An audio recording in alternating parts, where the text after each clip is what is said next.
She wasn't supposed to be there. Just a wife visiting her husband at a frozen military outpost buried in the mountains. No uniform, no rank, no reason to matter. Then the attack came. Mortars screamed. Gunfire tore through the snow.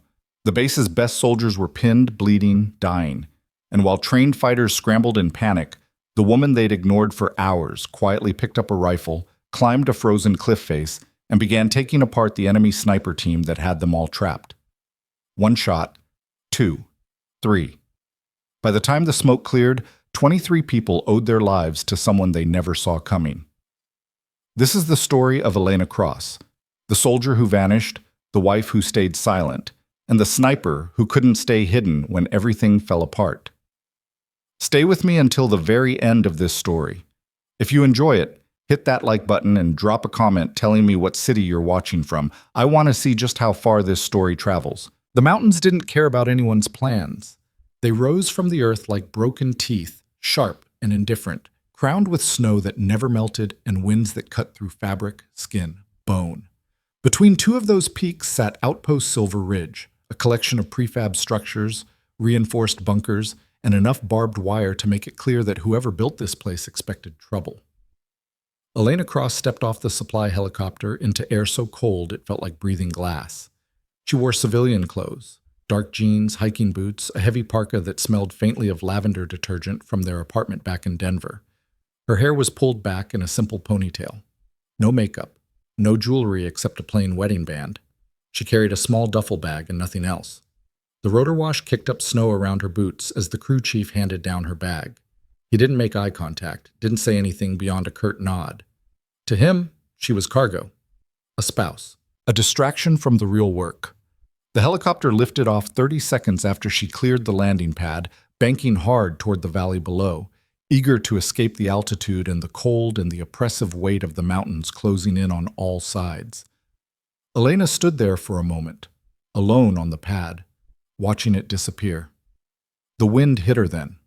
Not a breeze, a physical force. It howled across the ridge, carrying needles of ice that stung her face and made her eyes water. She pulled her scarf tighter and started walking toward the main gate. Silver Ridge wasn't big, maybe 40 personnel on a good day. It existed for one reason, to monitor a remote section of the border where 3 countries almost touched, and where drug runners, smugglers, and occasionally something worse tried to slip through unnoticed. It was a listening post, a tripwire, a place where soldiers rotated through 6-month deployments and counted the days until they could leave. The gate guard was young, couldn't have been more than 20. He had the kind of face that still looked soft despite the uniform and the rifle slung across his chest. When Elena approached, he straightened up, tried to look professional. "Ma'am," he said. "ID, please." She handed over her driver's license without a word. He scanned it, checked her name against a clipboard, then glanced up at her with something that might have been curiosity or might have been boredom. "You're Captain Cross's wife?" "That's right." "He's expecting you. Visitor center's straight ahead, second building on the left. Someone will take you to sign in." "Thanks." He handed back her ID and stepped aside. The gate hummed open. Elena walked through. The base was quieter than she expected. A few soldiers moved between buildings, heads down against the wind, but most of the activity seemed to be happening indoors. Generators rumbled somewhere in the background. A radio tower blinked red against the gray sky. Everything looked worn, functional, temporary. The visitor center was barely warmer than outside. A sergeant sat behind a desk that had seen better decades, pecking slowly at a laptop that seemed to frustrate him more than help him. He looked up when Elena entered, then gestured toward a binder on the corner of the desk. "Sign in. Date, time, name, reason for visit. Keep it simple." Elena opened the binder.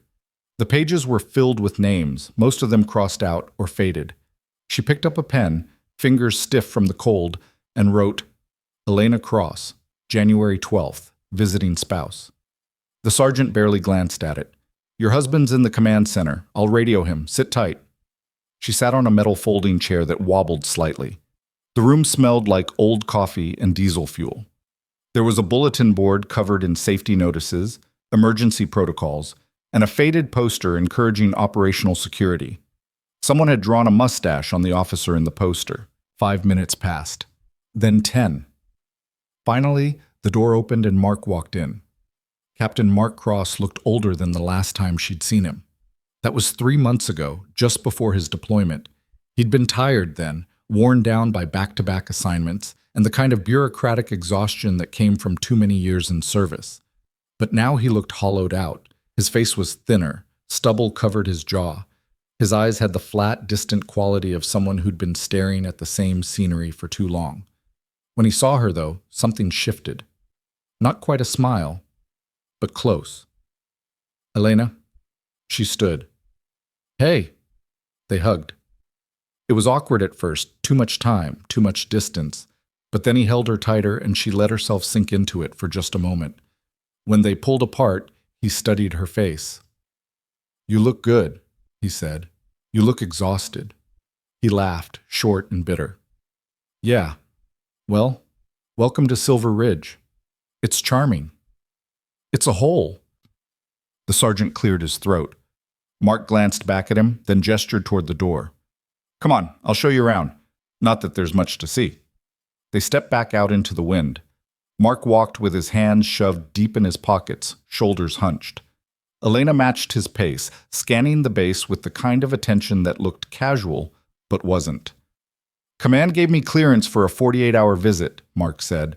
"You'll stay in the guest quarters. It's not much, but it's warm. Mess hall serves 3 meals a day. Avoid the meatloaf." "Noted. Curfew's at 2200. Lights out at 23. If the alarms go off, follow the marked routes to the bunkers. Don't wander. Don't touch anything you're not supposed to touch. Don't—" "Mark." He stopped. Looked at her. "I've been on military bases before," she said quietly. "I'll be fine." He nodded, rubbed his face with one hand. "Yeah, sorry, it's different here. We're isolated. Communication's spotty, equipment keeps breaking down. Half the sensors are offline. We're running on fumes and duct tape." Elena didn't respond immediately. She let her gaze drift across the perimeter. Chain link fencing topped with razor wire. Guard towers at each corner, unmanned. Sandbag emplacements that looked hastily built and poorly maintained. And beyond it all, the mountains. Looming. Watching. Her eyes settled on the North Ridge. It was higher than the others, steeper, covered in dense pine forest that gave way to bare rock and snow near the summit. From up there you could see everything, every building, every vehicle, every person moving across the open ground. A perfect overwatch position. "How's the perimeter security?" she asked. Mark blinked. "What?" "Your perimeter, how's it monitored?" Motion sensors mostly, cameras on the towers, patrols every 6 hours." He frowned. "Why?" Elena shrugged. "Just curious." They kept walking. Mark pointed out the armory, the motor pool, the communications building. Everything was standard, efficient, but there were gaps. Blind spots. Places where the coverage didn't overlap the way it should. She didn't mention it. By the time they reached the guest quarters, the sky had darkened and snow was starting to fall. Fat, heavy flakes that muffled sound and turned the world into a grayscale blur. "You'll be okay here?" Mark asked. "Yeah." He hesitated. "I've got duty tonight. Command briefing at 1800, then monitor shift until 02. I won't see you until morning." "That's fine. I brought a book." He smiled faintly. "Of course you did." There was a pause. The kind that stretches too long and fills with things neither person wants to say. "I'm glad you came," Mark said finally. "I know it's not— this place isn't exactly—" "I wanted to see you," Elena interrupted. "That's all that matters." He kissed her, quick, chaste, almost formal. Then he turned and walked back toward the command center, shoulders hunched against the snow. Elena watched him go. Then she went inside. The guest quarters were exactly what she expected. A narrow room with a single bed, a desk, a chair, and a small heater that rattled whenever it cycled on. The walls were bare except for another faded poster about operational security. The window overlooked the motor pool. Elena set her bag on the desk and unzipped it. Inside were clothes, toiletries, a paperback novel she had no intention of reading, and underneath all of that, wrapped in a towel, a handheld GPS unit and a compact pair of binoculars. She pulled out the binoculars and moved to the window. The snow was falling harder now. Visibility was dropping fast. but she could still make out the ridgeline to the north, the tree line, the rock formations. She scanned slowly, methodically, the way she'd been trained. It took her less than 2 minutes to spot the first problem. The north ridge had a direct line of sight to the entire base. No obstructions, no cover. If someone wanted to set up an observation post, or worse, a sniper position, that's exactly where they'd do it. And Silver Ridge had no countermeasures in place, no patrols, no sensors, no hardened positions to suppress fire from elevation. Elena lowered the binoculars. Her hands were steady. Her pulse was steady. And deep in her gut, something cold and familiar whispered that she hadn't come here by accident. Dinner in the mess hall was loud, cramped, and anonymous. Elena sat alone at a corner table, eating something that might have been chicken or might have been a crime against poultry. Around her, soldiers talked, laughed, complained. No one looked at her. No one cared. She was furniture. Background noise. A young private dropped his tray 2 tables over. The clatter made everyone flinch. Someone laughed. Someone else told him to watch where the hell he was going. The private muttered an apology and cleaned up the mess, face red. Elena watched him. Noticed the tremor in his hands, the way his eyes darted around the room, looking for threats that weren't there. New, green, scared. She kept eating. After dinner, she walked the perimeter. The wind had picked up. The snow was relentless now, turning the base into a white void. Visibility was down to maybe 20 meters. The guard towers were shadows. The fence line disappeared into the storm. Elena moved slowly, hands in her pockets, head down. Just another visitor stretching her legs. Nothing suspicious, but her eyes never stopped moving. She cataloged everything. The spacing between guard posts, the angles of the security lights, the places where the fence sagged or the wire had been patched. She noted the blind spots, the weak points, the places where someone could approach unseen if they knew what they were doing. And she noted something else. The base was too quiet. Not peaceful, not calm. Quiet the way a forest goes quiet before a storm. She stopped near the eastern perimeter and looked out into the darkness. The mountains were invisible now. The world ended at the fence line. But something was out there. She felt it. A low, distant hum broke through the wind. Elena's head snapped toward the sound. It faded almost immediately, swallowed by the storm. She waited, listened. Nothing. She turned and walked back toward the guest quarters. Inside, she locked the door, pulled the curtains, and sat on the edge of the bed. Then she opened her bag again and pulled out the GPS unit. The screen glowed faintly in the dark. She scrolled through the saved waypoints, coordinates she'd marked weeks ago, elevations, distances, approach routes. She'd memorized the terrain around Silver Ridge before she ever set foot on that helicopter, because she'd known, not consciously, not in a way she could explain, but somewhere deep in her gut, in the part of her that had spent 8 years hunting and being hunted, she'd known that coming here wasn't just a visit, it was preparation. Elena shut off the GPS and lay back on the bed, fully dressed, staring at the ceiling.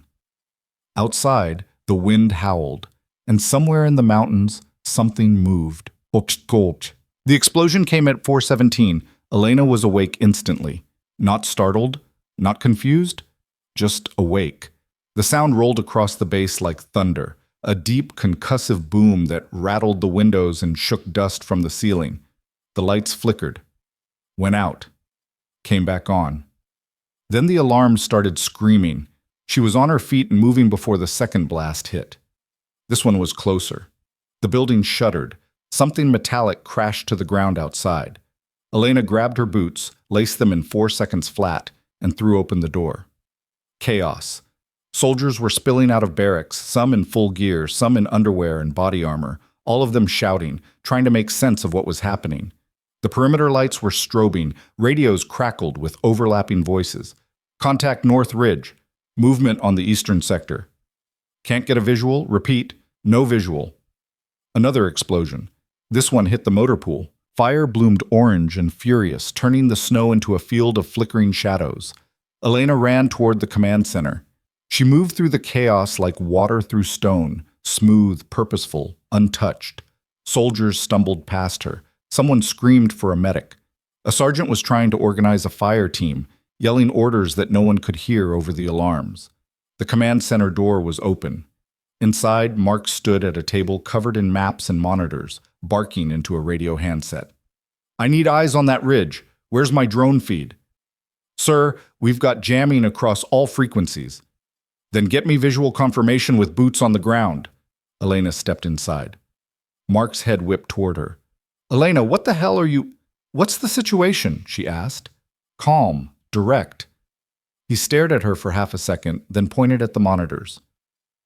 "Mortar fire. At least 3 tubes, probably more. Coordinated strikes on the motor pool, communications array, and the main gate. We're being jammed. Can't get comms past 500 meters. No drone coverage, no satellite link." "Where's the fire coming from?" "North Ridge. We think. We can't—" A fourth explosion cut him off. This one was close enough to rattle the command center. Dust rained from the ceiling. "They're walking the mortars in," Elena said quietly. Mark looked at her. "What?" "They're adjusting fire. Zeroing in. Next volley hits the bunkers." "How do you—" Gunfire erupted from the perimeter. Not random, not panicked.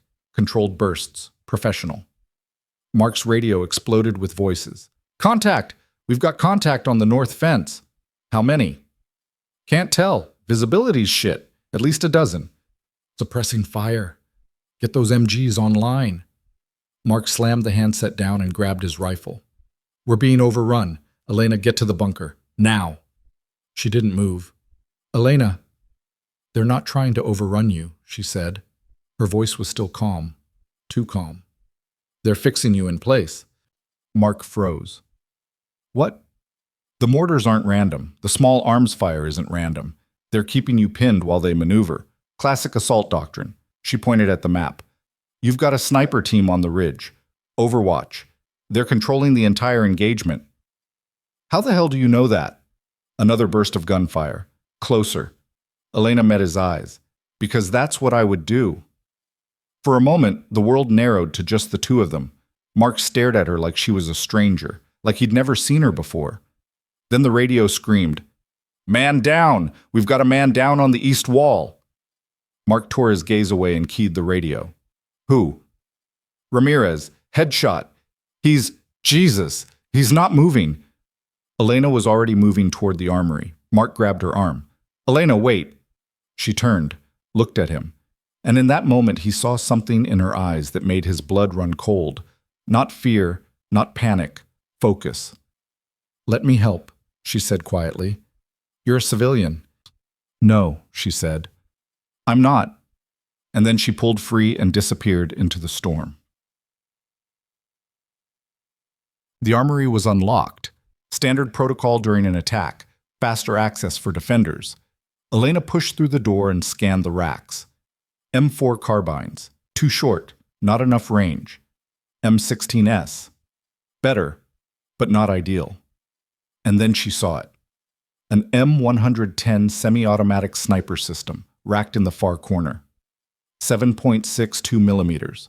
Effective range out to 800 meters. Suppressor compatible. The kind of weapon you didn't bring to a border outpost unless you expected long-range engagements. Elena pulled it down. Her hands remembered the weight, the balance, the way the stock settled against her shoulder like it had never left. She found magazines, loaded them, 20 rounds each. She took 4. Then she grabbed a plate carrier from the wall, strapped it on, and checked the fit. Tight, secure, familiar. A voice behind her made her freeze. "Ma'am, what the hell are you doing?" She turned. The young private from the mess hall stood in the doorway, rifle in his hands, eyes wide. He looked terrified. "Getting to work," Elena said. "You can't. You're not authorized. What's your name?" "What?" "Your name, Private." He swallowed. "Keller." "Ma'am." "How long have you been stationed here, Keller?" 3 weeks. "First deployment?" "Yes, ma'am." Elena crossed the room and put a hand on his shoulder. He flinched but didn't pull away. "Listen to me," she said. "You're going to be fine, but I need you to stay calm. Can you do that?" He nodded. Didn't look convinced. "Good. Now get back to your position. Follow your sergeant's orders. Keep your head down and your shots controlled. Don't panic, don't freeze, just breathe and do your job." "Yes, ma'am." He hesitated. "Who are you?" Elena smiled faintly. Just visiting. Another explosion rocked the base. Keller stumbled. Elena steadied him. Go, she said. He went. Elena turned back to the rifle, checked the optic, and stepped out into the storm. The base was a war zone. Fires burned in 3 locations. Smoke poured across the compound, thick and choking. Tracer rounds streaked through the snow like angry fireflies. Soldiers were scattered along the perimeter, firing into the darkness, hitting nothing. Elena moved low and fast, cutting through the chaos toward the southern edge of the base. She knew where she needed to go. There was a rocky outcrop about 300 meters south of the perimeter fence, exposed, dangerous, but it had elevation and a clear line of sight to the north ridge. If she could get there, she could see the sniper team.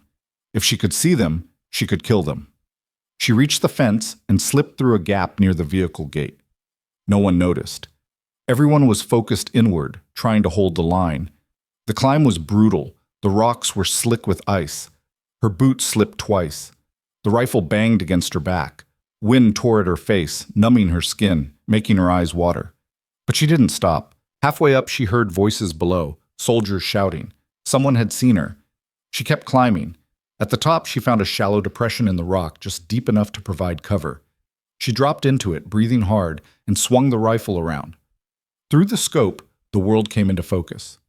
The North Ridge was 1,000 meters out, too far for most shooters. But not for her. She scanned slowly, methodically. Trees, snow, shadows, and then movement, a figure, prone, camouflaged, barely visible against the white background. The Overwatch sniper. Elena's pulse slowed. Her breathing evened out. The world narrowed to the space between her eye and the glass. She adjusted for wind, for distance, for the angle. The sniper shifted, just slightly, lining up another shot. Elena's finger settled on the trigger, and somewhere below, in the chaos and smoke and dying light, a young private named Keller held his rifle with shaking hands and wondered if he'd live to see sunrise. Elena squeezed. The rifle cracked. The valley echoed. And on the north ridge, the sniper jerked once and went still. The first shot changed everything. Through the scope, Elena watched the sniper's body slump forward against the rocks, motionless. No dramatic collapse, no Hollywood theatrics, just the sudden, absolute stillness of something that had stopped being alive. She didn't celebrate, didn't pause to process what she'd just done. Her training was older than the muscle memory. It was reflex, instinct, the kind of knowledge that lived in bone and sinew. She was already scanning for the next target, 10 meters to the left of the downed sniper, movement, a spotter, scrambling backward into cover, radio pressed to his face. He'd seen his partner drop and he was calling it in. Elena adjusted, breathed, fired. The spotter went down mid-transmission. Below at the base perimeter, the volume of incoming fire wavered. Not much, but enough. The attackers had just lost their eyes. Their coordination was fracturing. Elena cycled through the scope again, slower this time, reading the battlefield like a language she'd forgotten how to speak but never truly lost. The mortar teams would be farther back, hidden in the tree line. Too far for accurate counter-battery fire from the base, protected by terrain and distance, but mortars needed forward observers to be effective. Someone had to adjust their fire, call corrections, keep the defenders pinned. She found him 40 seconds later, a figure crouched behind a fallen log, 300 meters northeast of the sniper position. He had a laser designator in one hand and a radio in the other. Even from this distance, Elena could see the confident way he moved. Professional, experienced. He was the anchor. She lined up the shot. Wind from the east, maybe 8 miles per hour. Drop at this range minimal. The cold would affect the round, but not enough to matter. She fired. The forward observer jerked sideways and disappeared behind the log, and then the mortars went silent. For 5 seconds, the only sound was the wind and the crackling of fires and the distant shouts of soldiers who didn't yet understand what had just happened. Then the radio traffic exploded. Elena couldn't hear it from her position, but she could imagine it. Confusion, panic, the sudden realization that their overwatch was gone, their coordination was broken, and someone was hunting them from an angle they hadn't anticipated. She kept working. Two more figures emerged from the tree line, trying to recover the forward observer's body. She dropped the first. The second made it 3 steps before he went down too. The attack was collapsing. She could see it in the way the muzzle flashes from the north ridge started to stutter and fade, the way the volume of fire decreased. The attackers were pulling back, regrouping, trying to figure out what had gone wrong. Below, at Silver Ridge, the defenders were pushing forward. She could hear the change in their voices even from here. Less panic, more aggression. Someone was rallying them. Probably Mark. Elena chambered another round and swept the ridge one more time. Nothing moved. She waited, counting seconds, watching for any sign of a counter-sniper, anyone stupid or brave enough to try to take her position. 1 minute passed, then 2. The snow was falling harder now, visibility dropping fast. If she stayed much longer, she'd be stuck out here. Cut off. She made the call. Elena slung the rifle across her back and started the climb down. Tuam. The base was chaos, but it was controlled chaos now. Soldiers moved with purpose, not panic. Fire teams were sweeping the perimeter. Medics were hauling wounded toward the aid station. Someone had gotten the vehicle fires under control. Smoke still poured across the compound, but it was thinning. Elena slipped through the fence line and moved toward the armory, keeping to the shadows, trying to stay invisible. She almost made it. Freeze! The voice came from her left, sharp, authoritative. Elena stopped. A sergeant stepped out from behind a burned-out Humvee, rifle raised, aimed directly at her chest. He was older than most of the soldiers on base, 40 maybe. Scarred jaw, eyes that had seen some things and didn't like most of them. Drop the weapon, he said. Elena slowly unslung the rifle and set it on the ground. Hands where I can see them. She raised her hands. The sergeant moved closer, never lowering his weapon. His eyes flicked to the rifle on the ground, then to the plate carrier she was wearing, then to her face. Who the hell are you? He asked. Elena Cross, Captain Cross's wife. His expression didn't change. That's supposed to mean something? I'm a visitor. I signed in yesterday. Visitors don't carry M110s. Visitors don't wear body armor. And visitors sure as hell don't go outside the wire during a firefight. He keyed his radio without taking his eyes off her. Command, this is Sergeant Vance. I've got a civilian female armed with a sniper rifle near the south perimeter, requesting immediate backup. The radio crackled. Mark's voice came through, tight and strained. Say again? I said I've got your wife, sir, and she's armed. There was a long pause. Hold position, Mark said finally. I'm on my way. Vance clipped the radio back to his vest. You want to tell me what you were doing out there? Elena didn't answer. Lady, I don't know what kind of game you think you're playing, but this is a combat zone. People died tonight.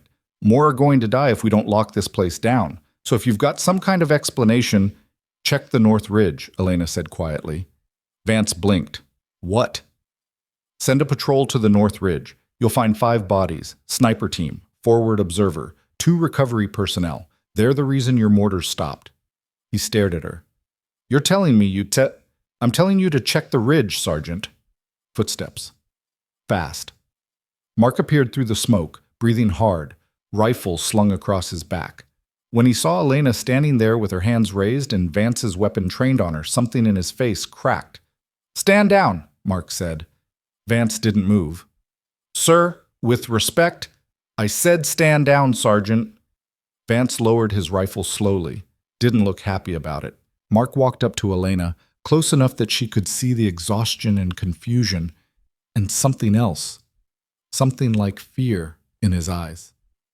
Are you hurt? He asked. No. Did you really? He stopped, started again. Vance says you were outside the wire, with a rifle. Elena nodded.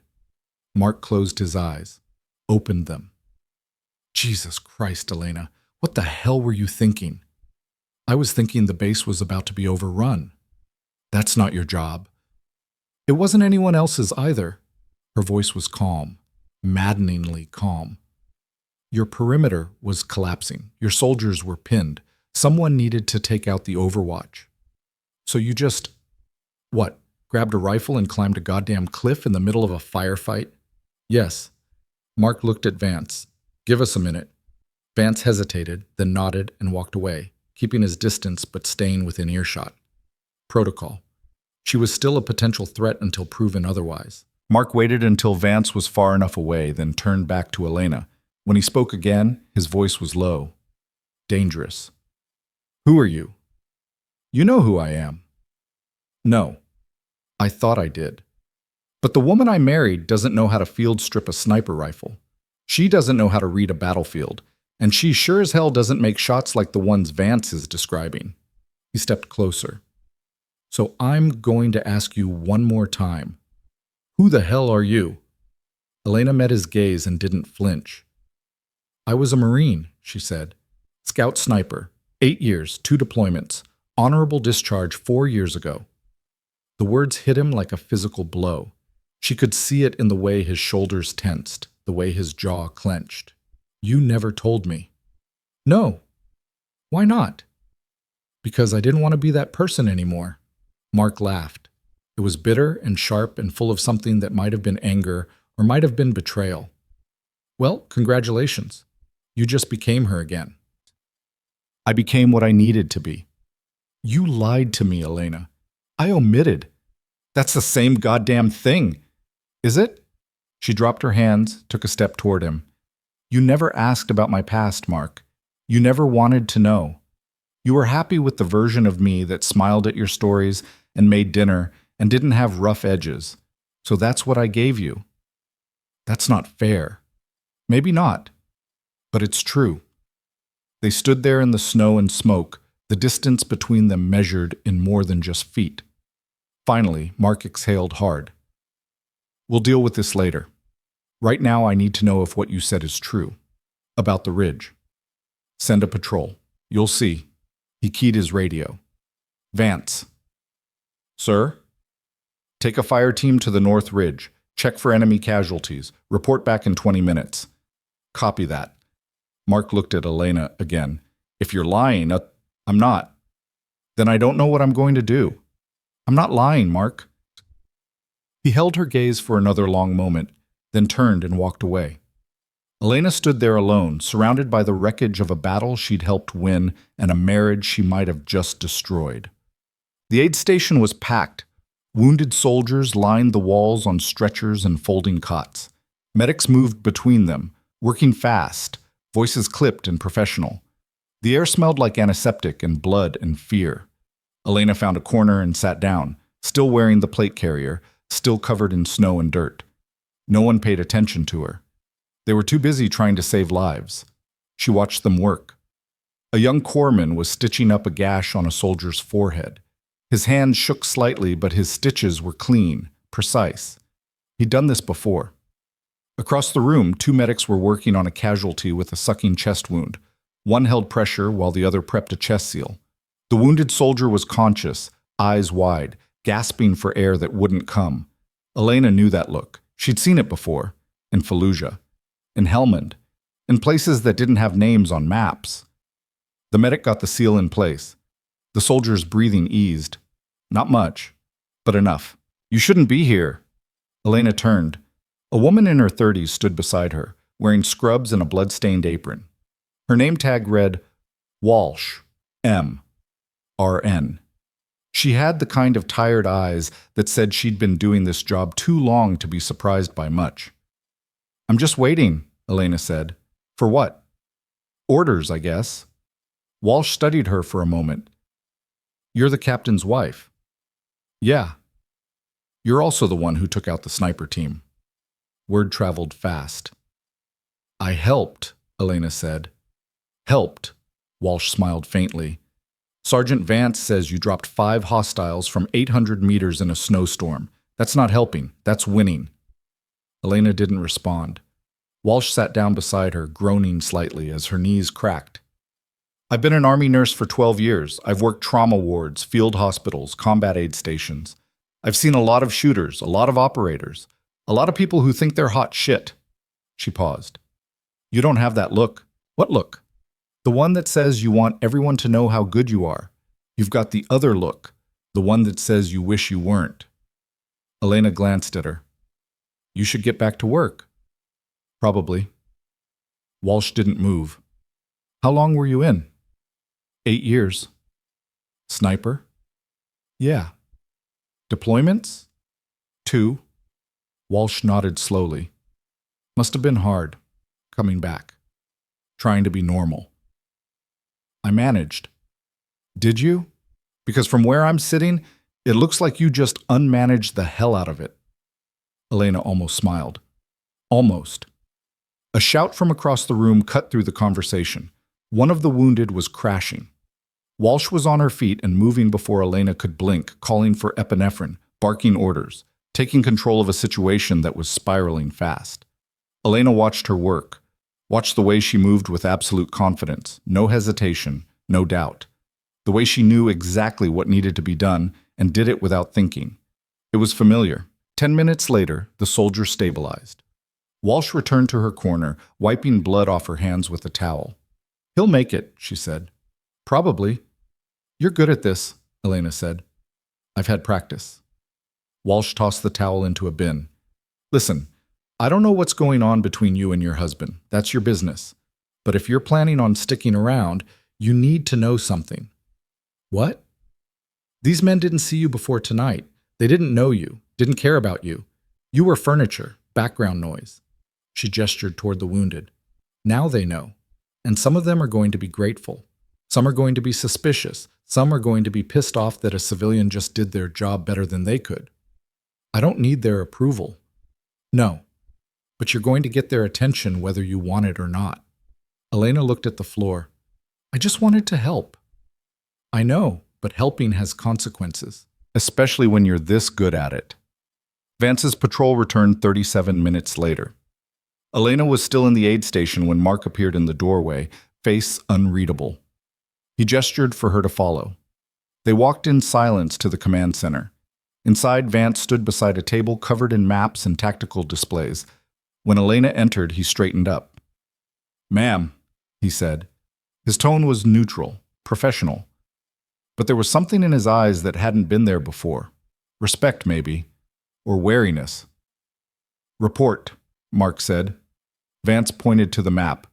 We found 6 bodies on the North Ridge, not 5.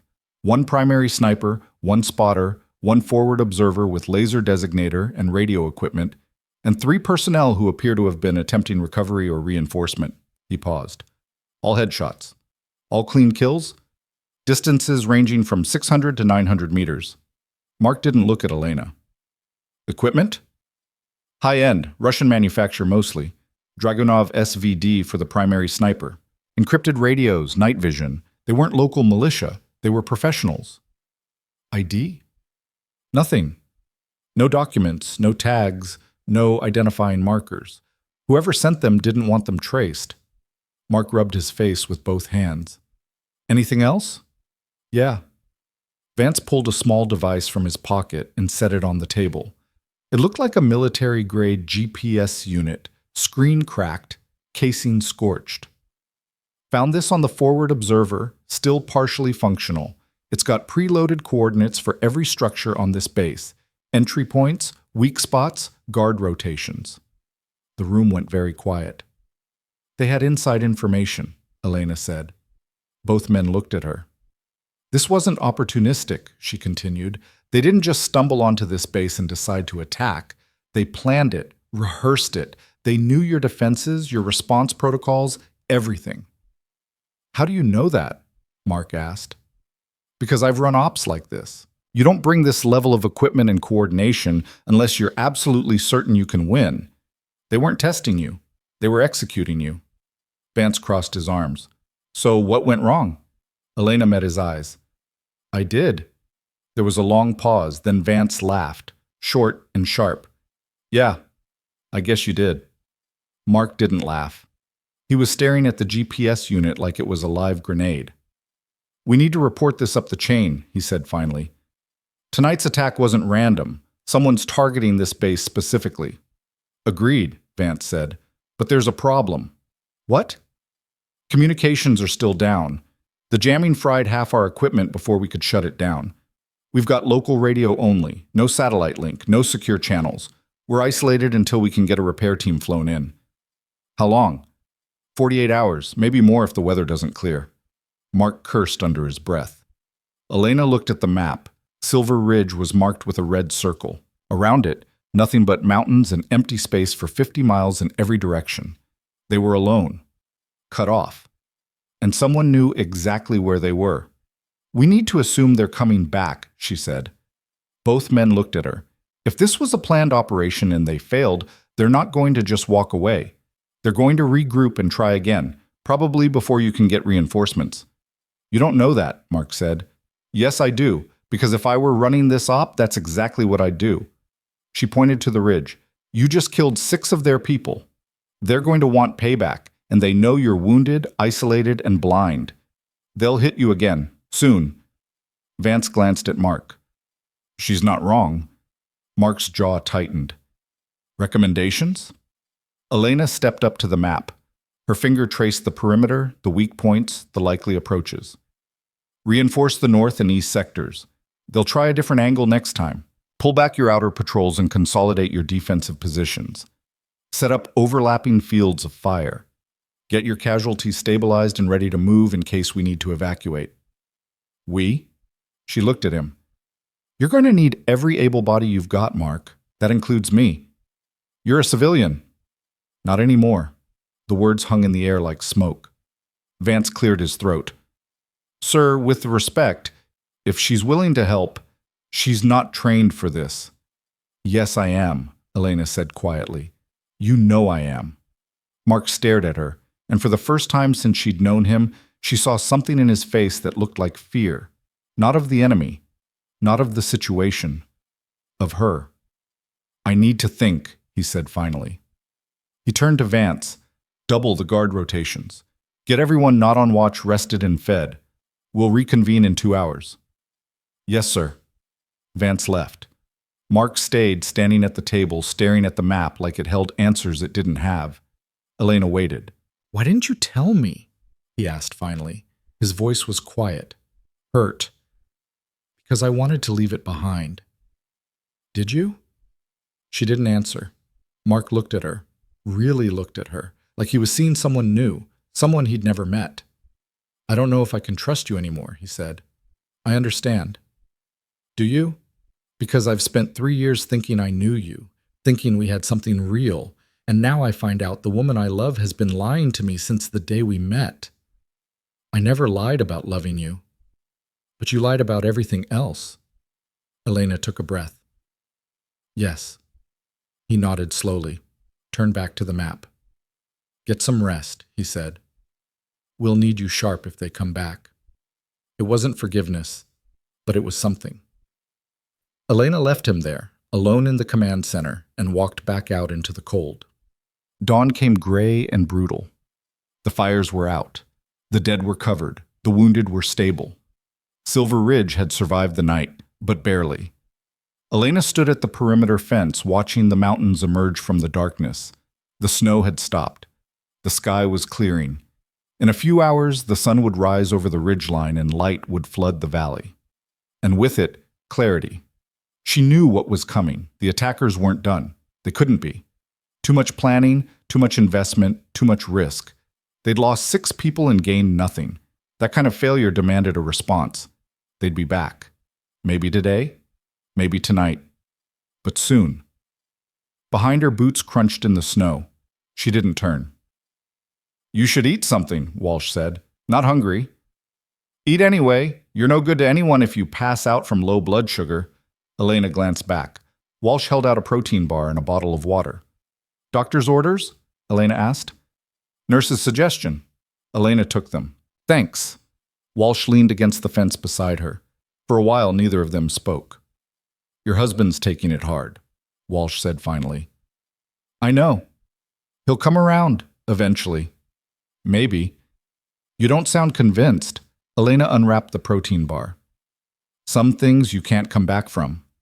You think lying about your past is one of them?" "I think finding out your wife is someone completely different might be." Walsh considered that. "Is she? Different?" Elena took a bite, chewed, swallowed. "I don't know anymore." "You saved a lot of lives last night." "I also killed 5 people." 6, Walsh corrected. Vance's patrol found another body this morning. You missed one in the initial count. Elena didn't react. Does it bother you? Walsh asked. Should it? I don't know. I'm asking. Elena looked out at the mountains, at the ridge where she'd taken those shots, at the places where men had died because she'd been better, faster, more willing to pull the trigger. It used to, she said quietly. After my first deployment, I couldn't sleep, couldn't eat, kept seeing their faces. My CO told me it would get easier. That distance would help. Did it? No, I just got better at not thinking about it. Walsh nodded. And now? Now I don't feel anything, which is worse. They stood in silence, watching the light spread across the valley. They're coming back, aren't they? Walsh asked. Yes. When? Soon. Walsh sighed. Then I guess we'd better get ready. She pushed off the fence and started walking back toward the aid station. Halfway there, she stopped and looked back. For what it's worth, she said, I'm glad you're here. Elena didn't respond, but after Walsh disappeared into the building, she allowed herself the smallest, tightest smile. Because, for the first time since she'd stepped off that helicopter, someone had seen her for exactly what she was, and hadn't looked away. The attack came 36 hours later. No warning, no probing fire, no subtlety, just violence. The mortars started falling at 2:14, and this time they weren't ranging shots. Elena was already awake when the first round hit the eastern bunker. She'd been awake for hours, lying fully dressed on the cot in the guest quarters, listening to the wind and the silence and the voice in her head that kept whispering soon, soon, soon. The explosion shook the building. She was moving before the debris stopped falling. Outside, the world was fire and chaos. They'd learned from the first attack. This time there was no subtlety, no careful coordination, just overwhelming force. Mortar rounds hammered the base in rapid succession, 8, 10, 12 impacts in the first 30 seconds. The communications tower collapsed in a shower of sparks. The motor pool erupted again, sending flames 50 feet into the air. A direct hit on the mess hall turned the building into rubble. Elena ran toward the command center through a storm of smoke and shrapnel. Soldiers were scrambling from the barracks, some without helmets, without weapons, trying to process what was happening through the haze of sleep and adrenaline. A round landed 20 meters to her left, and the concussion threw her sideways. She rolled, came up running, didn't slow down. The command center was chaos. Mark stood at the tactical display, face illuminated by red emergency lighting, shouting into a radio that crackled with overlapping voices and static. Need fire support on the North Ridge, now. Sir, we can't get a clear shot. Visibility's... Then get closer. Vance, where's your team? Pinbot down at checkpoint 3. We've got movement on 3 sides. Another explosion. Closer. The building shuddered. Elena pushed through the door and Mark's head snapped toward her. Elena, get to the bunker. How many? She cut him off. What? How many attackers? Mark hesitated, then pointed at the display. Best guess? 40. Maybe 50. They're hitting us from multiple angles. North Ridge, East Valley, South Access Road. It's coordinated, professional. Same team as before? Probably. Better equipped this time. Elena moved to the display, scanning the tactical overlay. Red icons marked enemy positions. Blue icons marked friendly forces. There were too many red and not enough blue. You're spread too thin, she said. No shit. We've got 23 effective combatants and half of them are wounded from the first attack. Pull everyone back to the central compound. Establish a final defensive perimeter around the aid station and armory. That's a retreat. That's survival. You can't hold the outer positions. You don't have the numbers. Mark stared at her. And then what? We just wait for them to overrun us? No, we make them pay for every meter. Vance burst through the door, breathing hard, uniform scorched and bloody. Sir, checkpoint 3 is gone. We had to fall back. Lost 2 men, Hansen and Kim. They're... He stopped, seeing Elena. His expression hardened. What's she doing here? Helping, Mark said. Sir, with respect, she's not... An explosion rocked the building. Lights flickered, dust rained from the ceiling. Elena turned to Vance. Do you have claymores? He blinked. What? Claymore mines. M18A1. Do you have them? Yeah, in the armory. Why? How many? 12, maybe 15. Get them, all of them. Bring them to the south perimeter. She looked at Mark. You need to channel their advance, force them into kill zones. Right now they're hitting you everywhere at once because you're letting them. Make them commit. Mark's jaw tightened. You want to abandon the outer defenses and let them come to us? I want to control where they go. There's a difference. Another voice crackled over the radio, young, terrified. Command, this is checkpoint 1. We're taking heavy fire. Request immediate. Gunfire erupted in the background. Screaming. They're inside the wire. Say again. They're inside. Static. Mark grabbed the radio. Checkpoint 1, report. Do you copy? Nothing. He slammed the handset down. God damn it. Elena put a hand on his arm. He flinched but didn't pull away. Mark, listen to me. You're losing this fight because you're fighting their battle. You need to change the terms. How? Let me help. He looked at her. Really looked at her. And she saw the calculation happening behind his eyes, the weight of command, the reality of the situation, the bitter mathematics of survival. What do you need? He asked quietly. Authority, access to your armory, and someone who can follow orders without asking questions. Vance stepped forward. I can do that. Mark hesitated, then nodded.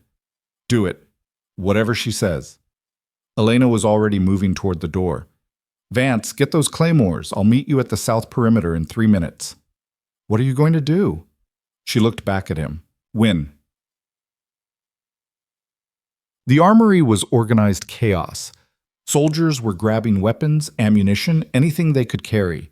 Elena pushed through them, found what she needed, and started loading. M4 carbine, 6 magazines.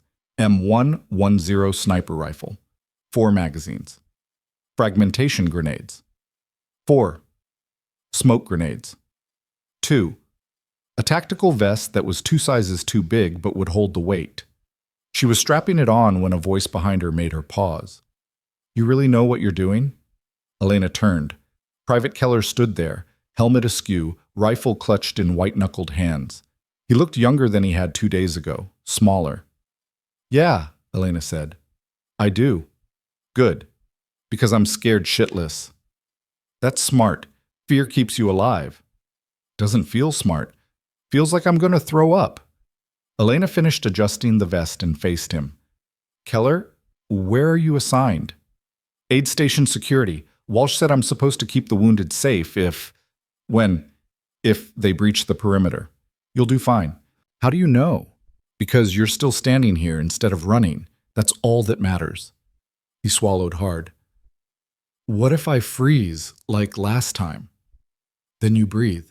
You focus on one thing at a time, not the whole battle, just the next step, the next breath, the next trigger pull. She put a hand on his shoulder. You're stronger than you think. I don't feel strong. No one does. That's the secret. She grabbed the M110 and slung it across her back. Now get to your post. Walsh needs you. He nodded, started to leave, stopped. Ma'am?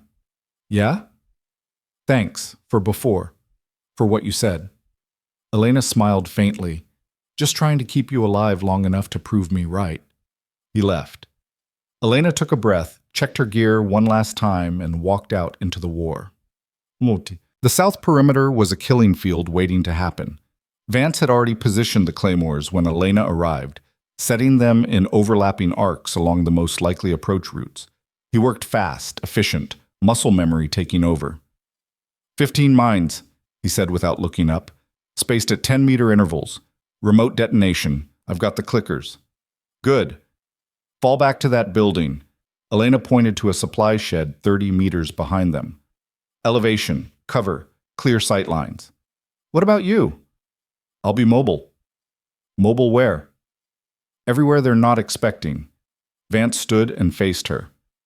Look, I know you've got experience. I know you took out their sniper team, but this is different. This is close quarters, fast, brutal. If you get caught out there, I won't. You don't know that. Yes, I do. Her voice was flat, absolute. I've done this before, Sergeant, more times than I can count. I know what I'm doing. He studied her face for a long moment, then nodded. All right, what's the plan? Elena pulled out a tactical map she'd grabbed from the command center and spread it on the ground. They're hitting from 3 directions, north, east, south. That spreads us too thin.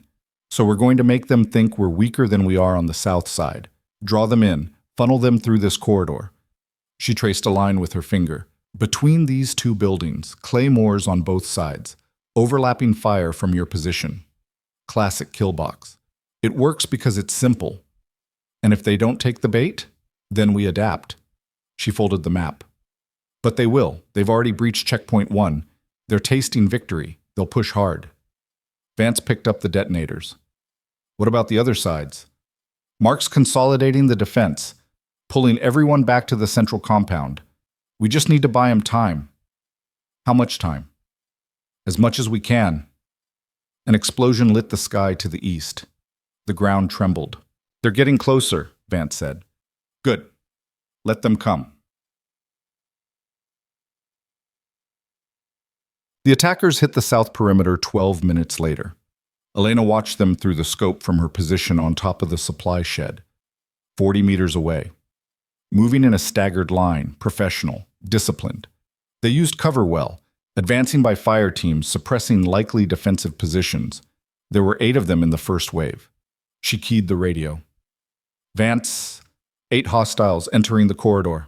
Copy, standing by. The attackers moved closer. 30 meters, 20. Elena's finger rested on the trigger, but she didn't fire. Not yet. Let them commit. Let them think they'd found a weak point, 15 meters. The lead attacker signaled his team to advance. Now, Elena said. Vance triggered the claymores. The explosions were simultaneous, overlapping, a wall of fire and steel that tore through the corridor. The sound was deafening. Shrapnel shredded the air. When the smoke cleared, 6 of the 8 attackers were down. The other 2 scrambled for cover, firing wildly. Elena took the first one with a headshot. The second made it 3 steps before Vance's rifle cracked and he dropped. Silence.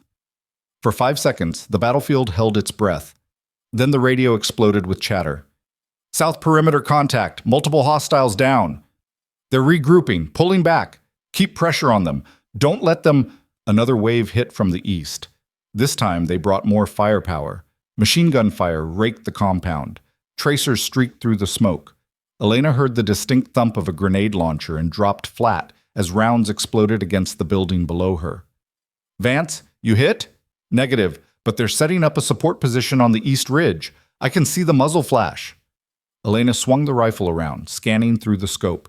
Found the machine gun nest. 2 operators. Good cover. Elevated position. She calculated wind, distance, drop, fired. The first operator slumped forward. The second one grabbed the weapon, tried to bring it back online. Elena fired again. The machine gun went silent, but more were coming.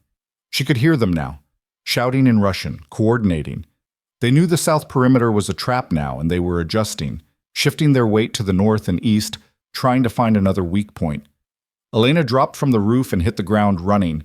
Vance, I'm moving to the north side. Negative, it's too hot. I'm going anyway. She sprinted through the compound, keeping low, using buildings and vehicles for cover. Bullets snapped past her head. Something tugged at her sleeve. She didn't slow down. The north perimeter was a disaster. 2 defensive positions had been overrun. Bodies lay in the snow. A wounded soldier was crawling toward cover, leaving a trail of blood behind him. Elena grabbed him under the arms and dragged him behind a concrete barrier. I got you. Stay down. He was young, younger than Keller. His leg was mangled, bone showing through torn fabric. He was going into shock. Elena keyed her radio. Command, I need a medic at the north perimeter. Now! Mark's voice came through, tight and strained. Medics are pinned down. Can't reach you. Then send someone with a stretcher. Elena, send someone. She popped up over the barrier and fired 3 quick shots at advancing figures. One dropped, the others scattered. The wounded soldier grabbed her arm. Don't leave me. I won't. I can't feel my leg. That's the adrenaline. You're going to be okay. I don't want to die here. Elena looked at him, saw the fear, saw herself 8 years ago holding a dying Marine in Fallujah, making promises she couldn't keep. What's your name? She asked. Patterson. Okay, Patterson. Here's what's going to happen. You're going to stay right here. You're going to keep pressure on that leg. And in about 2 minutes, someone's going to come get you and take you to the aid station. You understand? He nodded. Good. Now stay down. She stood and moved to the edge of the barrier. The attackers were regrouping 50 meters out, using a destroyed vehicle for cover. She counted 6, maybe 7. Not good odds. She pulled a fragmentation grenade from her vest, pulled the pin, and threw it. The explosion scattered them. She used the chaos to advance, firing as she moved, forcing them back. One attacker broke from cover, trying to flank her. Elena pivoted and put 2 rounds center mass. He went down hard. Another came from the left. She spun, fired, missed. He raised his weapon. A rifle cracked from behind her, and the attacker's head snapped back. Elena turned. Mark stood there, rifle smoking, face grim. You're insane, he said. Probably. That was a stupid risk. Worked, though. He shook his head. We need to fall back. We can't hold this position. Not yet. Patterson needs evacuation. Mark looked past her at the wounded soldier. His jaw tightened. I'll get him. You cover. They moved together. Mark grabbed Patterson and hoisted him up in a fireman's carry. The soldier screamed. Mark kept moving. Elena provided suppressing fire, burning through a magazine in controlled bursts, keeping the attackers pinned while Mark carried Patterson toward the aid station. When her rifle locked back empty, she dropped the mag, slapped in a fresh one, and kept firing. The attackers were pulling back now, not retreating, repositioning. They'd learned that direct assault wasn't working. They'd try something else. Elena fell back to the command center. Inside, the situation had stabilized. Barely. The tactical display showed friendly forces consolidated in the central compound. The outer perimeter was lost. The attackers controlled the high ground on 2 sides, but they'd taken casualties. Heavy ones. Mark set Patterson down and turned to Elena. Blood streaked his uniform. His eyes were wild. We can't keep this up, he said. We're running out of ammunition, running out of people. They're going to overrun us. Not if we break their command structure. What? Elena pointed at the display. They're coordinated, disciplined. Someone's running this op from a central position, probably the North Ridge, same place as before. If we can take out their commander, the whole thing falls apart. You want to go after their leadership? In the middle of a firefight? It's the only way. That's suicide. No, that's tactics. Mark stared at her. You really think you can do this? I know I can. He was quiet for a long moment.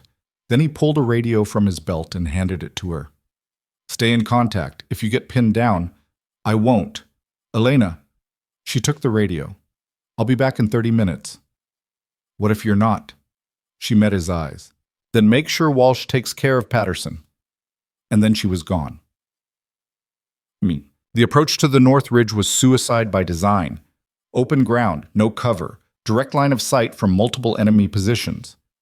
Anyone trying to cross would be cut down in seconds, which is exactly why Elena didn't cross it. Instead, she went around. There was a drainage culvert that ran along the eastern edge of the base, half buried under snow and debris. It was narrow, cramped, and filled with freezing water. But it would get her past the kill zone. Elena dropped into it and started crawling. The water soaked through her uniform immediately. The cold was vicious, biting, draining heat from her core with every second. Her fingers went numb. Her breath came in short, sharp gasps. She kept moving. The culvert ran for 200 meters, then opened into a natural ravine that cut through the mountainside. Elena pulled herself out, teeth chattering, and checked her rifle. The optic was fogged. She wiped it clear with her sleeve and kept climbing. The ravine was steep. Ice covered the rocks. Twice she slipped and barely caught herself. Her legs screamed. Her lungs burned. But she'd done this before. In worse conditions. In worse situations. She reached the top and dropped flat. The enemy command post was exactly where she expected it to be. A cluster of figures gathered around a tactical display protected by a natural rock formation. 4 operators providing security, 2 more inside coordinating the assault. Elena counted heartbeats, slowed her breathing, let her pulse settle. Then she started shooting. The first guard dropped before anyone realized they were under fire. The second turned toward the sound and took a round through the chest. The third and fourth scattered, trying to find cover, trying to locate the threat. Elena put them both down in 3 seconds. The 2 coordinators inside the command post were scrambling now, grabbing weapons, shouting orders. Elena adjusted her aim, fired, 1 down. The last one made it to cover behind the tactical display. Smart, disciplined. He knew what he was doing. Elena waited. 10 seconds. 20. The coordinator popped up, rifle raised. Elena squeezed the trigger. The rifle clicked. Empty. She dropped it and grabbed her sidearm, but the coordinator was already firing. Rounds sparked off the rocks around her. She rolled left, came up, fired twice. The first shot missed. The second didn't. The coordinator went down. Silence. Elena lay there for a moment, breathing hard, checking for wounds. None. Just adrenaline and cold and the familiar taste of copper in her mouth. She keyed the radio. "Mark, command post is down." Static. Then his voice, shaky with relief. "Say again?" "Their command post. It's neutralized. They should start breaking up any second now." "Where the hell are you?" "North Ridge." "Jesus Christ, Elena." "Listen, they're going to panic. No coordination, no leadership. Hit them hard while they're confused." A pause. Then, "Copy that." Elena grabbed the enemy's tactical display. It was still powered on, showing their positions, their rally points, their extraction routes. She smiled grimly. "Mark, I'm sending you their operational plan. Use it." "How did you— Never mind. Just get back here." "On my way." She started the climb down. Below, the sound of battle was changing. The disciplined gunfire was fragmenting into chaos. Attackers were breaking contact, falling back, losing cohesion. The tide was turning. By the time Elena reached the base, the attack had collapsed. The remaining hostiles were in full retreat, leaving their dead and wounded behind. Mark had organized pursuit teams, but cautiously, not willing to chase them into the mountains where they could regroup. Vance met her at the perimeter, face streaked with soot and blood. "We did it," he said. "We actually did it." Elena nodded, too tired to speak. "Captain wants to see you. Command center." She walked through the compound. Soldiers stopped what they were doing to watch her pass. Some nodded, some stared. All of them looked at her differently than they had 48 hours ago. She wasn't furniture anymore. Mark was waiting outside the command center. When he saw her, something in his face broke. He crossed the distance in 3 strides and pulled her into a fierce hug. "Don't ever do that again," he said into her hair. "Okay." "I mean it." "I know." He pulled back, hands on her shoulders. "You're insane. You know that, right?" "You mentioned it." "I don't know whether to court-martial you or recommend you for a medal." "Neither. I'm a civilian, remember?" He laughed. It was broken and exhausted and real. "Yeah, a civilian who just saved 23 lives. 24. Patterson's going to make it, isn't he?" "Walsh says he will, thanks to you." Elena looked past him at the compound. The fires were dying. The smoke was clearing. Dawn was coming. They'd won. But the cost was written in the blood-stained snow and the bodies under tarps and the hollow eyes of soldiers who'd seen too much in too short a time. "Come on," Mark said. "You need to get warm, get looked at." "I'm fine." "You're freezing and possibly concussed, and definitely not fine." He took her arm. "Please." She let him lead her toward the aid station. Behind them, the mountains watched in silence. And somewhere in the darkness, the survivors of the attack melted away into the wilderness, carrying with them the knowledge that Silver Ridge had a ghost. A woman who shouldn't have been there. A soldier who was supposed to be gone. A sniper who couldn't stay hidden anymore. The aid station was quieter now. Most of the wounded had been stabilized. Walsh moved between them with practiced efficiency, checking vitals, adjusting IVs, offering quiet words of comfort. When she saw Elena, she pointed to an empty cot. "Sit." Elena sat. Walsh examined her with quick professional movements, checked her pupils, her pulse, the cuts and bruises that were starting to show through the adrenaline. "You're hypothermic," Walsh said, "and you've got a concussion. Mild, but it's there." "I'm fine." "That's what they all say." Walsh wrapped a heated blanket around her shoulders. "You need rest, real rest, not the kind where you lie down fully dressed and wait for the next attack." "Is that an order?" Yes, from someone who actually has medical authority. Walsh sat down beside her. You did good out there. People died. More would have died without you. Elena didn't respond. She stared at the floor, seeing things that weren't there. Faces, moments, the weight of choices that couldn't be unmade. This isn't your first time, is it? Walsh asked quietly. Saving people who don't know your name. No. Does it ever get easier? Elena looked at her. No. Walsh nodded. Good. That means you're still human. Across the room, Keller was helping another wounded soldier drink water. His hands weren't shaking anymore. He looked older, harder, like something inside him had changed. War did that. Elena knew. She'd been Keller once, young and scared and certain she wasn't strong enough. And then the world had broken and she'd discovered that strength wasn't about being unafraid. It was about being afraid and doing it anyway. Mark appeared in the doorway. He caught Elena's eye and gestured for her to follow. She stood, keeping the blanket wrapped around her shoulders, and walked out into the cold dawn. The sun was rising over the ridge, painting the snow gold and red. Communications are back online, Mark said. Partial, at least. I got a message through to command. They're sending reinforcements. Medical evacuation. Should be here in 6 hours. Good. They want a full report. They want to know what happened here. Elena nodded. Which means I have to tell them about you, Mark continued. About what you did. I understand. They're going to ask questions, Elena. A lot of questions. About your background, your training, why you were here. Let them ask. He turned to face her. Are you going to be okay? After all this? She thought about that. Really thought about it. I don't know, she said finally. I thought I'd left this behind, all of it. The killing, the fighting, the person I was. But it's still here, still part of me. I can't pretend it's not anymore. What are you going to do? I don't know that either. Mark reached out and took her hand. Whatever happens next, we'll figure it out. Together. Elena looked down at their joined hands. Even after everything? Especially after everything. The sun climbed higher. The light grew stronger. And somewhere in the distance, helicopters were coming to bring them home.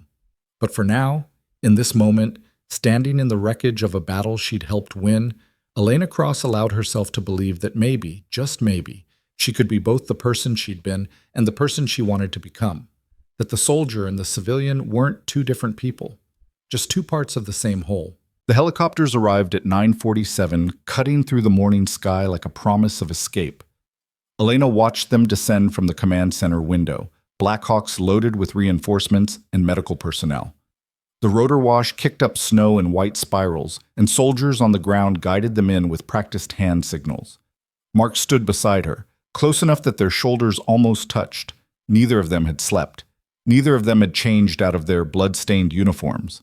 They'd spent the last 3 hours cataloging casualties, securing the perimeter, and preparing for what came next. They'll want to talk to you first, Mark said quietly. I know.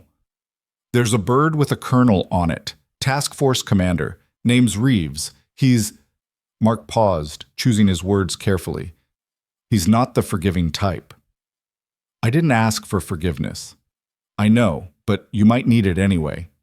The first helicopter touched down. Medics poured out, moving fast toward the aid station. The second and third brought infantry, fresh, alert, weapons ready. They fanned out across the compound, establishing security like they expected another attack at any moment. The fourth helicopter landed near the command center. A man in his 50s stepped out, ramrod straight despite the rotor wash, carrying himself like someone who'd spent his entire life in uniform and never questioned it.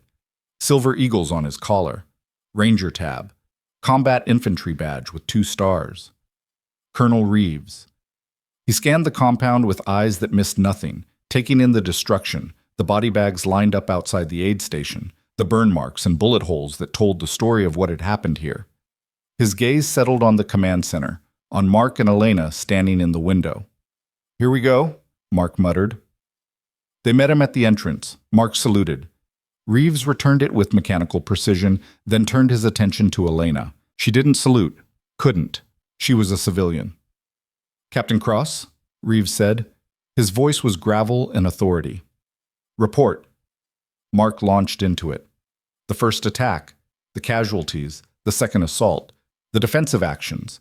He kept it clinical, factual, avoiding any mention of Elena's role until the very end. And we were able to neutralize the enemy command structure, sir. That's when their coordination collapsed and the attack failed. Reeves raised an eyebrow. We? Mark hesitated. Sir, I had assistance from your wife. Reeves looked at Elena. The civilian who, according to the preliminary reports I received en route, single-handedly took out a sniper team, organized defensive positions, assaulted an enemy command post, and generally conducted herself like a decorated combat veteran. That wife? Elena met his gaze. Yes, sir. Don't call me sir, you're not military. Understood.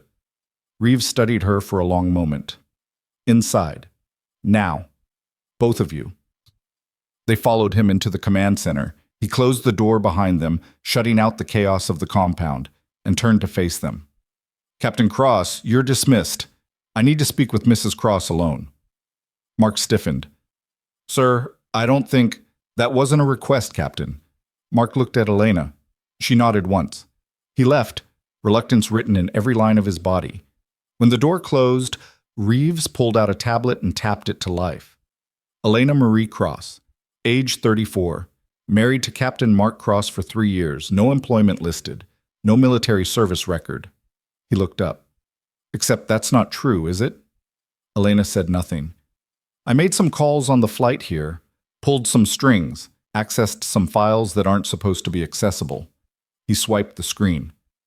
Elena Marie Volkov, Staff Sergeant, United States Marine Corps, Military Occupational Specialty, 0317, Scout Sniper, 8 years active duty, 2 combat deployments, Fallujah, Helmand Province, 23 confirmed kills, Silver Star, 2 Purple Hearts, honorable discharge 4 years ago. He set the tablet down. Why the name change? I got married. Before that, you were Volkov when you enlisted, Cross when you separated, but you didn't marry Captain Cross until a year after your discharge. Elena's jaw tightened. I wanted a fresh start. From what? From being Staff Sergeant Volkov. Reeves circled her slowly, like a predator evaluating prey. You buried your service record, sealed it. That takes effort, connections. Why go through all that trouble just to hide the fact that you served your country with distinction? Because distinction comes with a cost. What cost? Elena looked at him, really looked at him, saw the ribbons on his chest, the lines on his face, the way he held himself like a man who'd never questioned an order in his life. You wouldn't understand, she said. His expression hardened. Try me. She took a breath, took a chiat, let it out slowly. I was good at killing people, Colonel. Better than I should have been. Better than I wanted to be. Every time I pulled that trigger, it got easier. And that terrified me more than anything I faced in combat. So you ran. I survived. By lying to everyone around you, including your husband. I didn't lie. I omitted. That's a distinction without a difference. Maybe to you. Reeves stopped circling. You put this base at risk. You engaged enemy combatants without authorization. You conducted military operations as a civilian. Do you have any idea how many regulations you violated? All of them, probably. This isn't funny. I'm not laughing.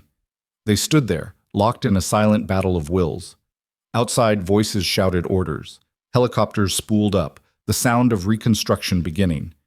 Finally, Reeves spoke again. 23 people are alive because of you. Elena blinked. Sir? I read the reports, talked to the survivors. Vance, Walsh, even that scared kid Keller. They all say the same thing. You saved them. He picked up the tablet again. The enemy force numbered approximately 50 hostiles, well-equipped, well-trained, professional military contractors most likely. They had inside intelligence on this base. They knew our weaknesses, our rotations, everything. I know. How? Because I found their tactical plans. They were thorough. Too thorough. Reeves swiped through more files. We're investigating how they got that information. Someone leaked it. Someone on our side. Elena's expression didn't change, but something cold settled in her chest. You have a mole. Possibly, or we have a security breach. Either way, this wasn't a random attack. Silver Ridge was targeted specifically. He looked at her. Which means you showing up here 2 days before the first assault is one hell of a coincidence. The accusation hung in the air like smoke. Elena's hands clenched into fists. You think I was involved? I think the timing is suspicious. I came here to visit my husband. Did you? Or did you come here because you knew something was going to happen? How the hell would I know that? You tell me. You've got skills, connections, a background in covert operations.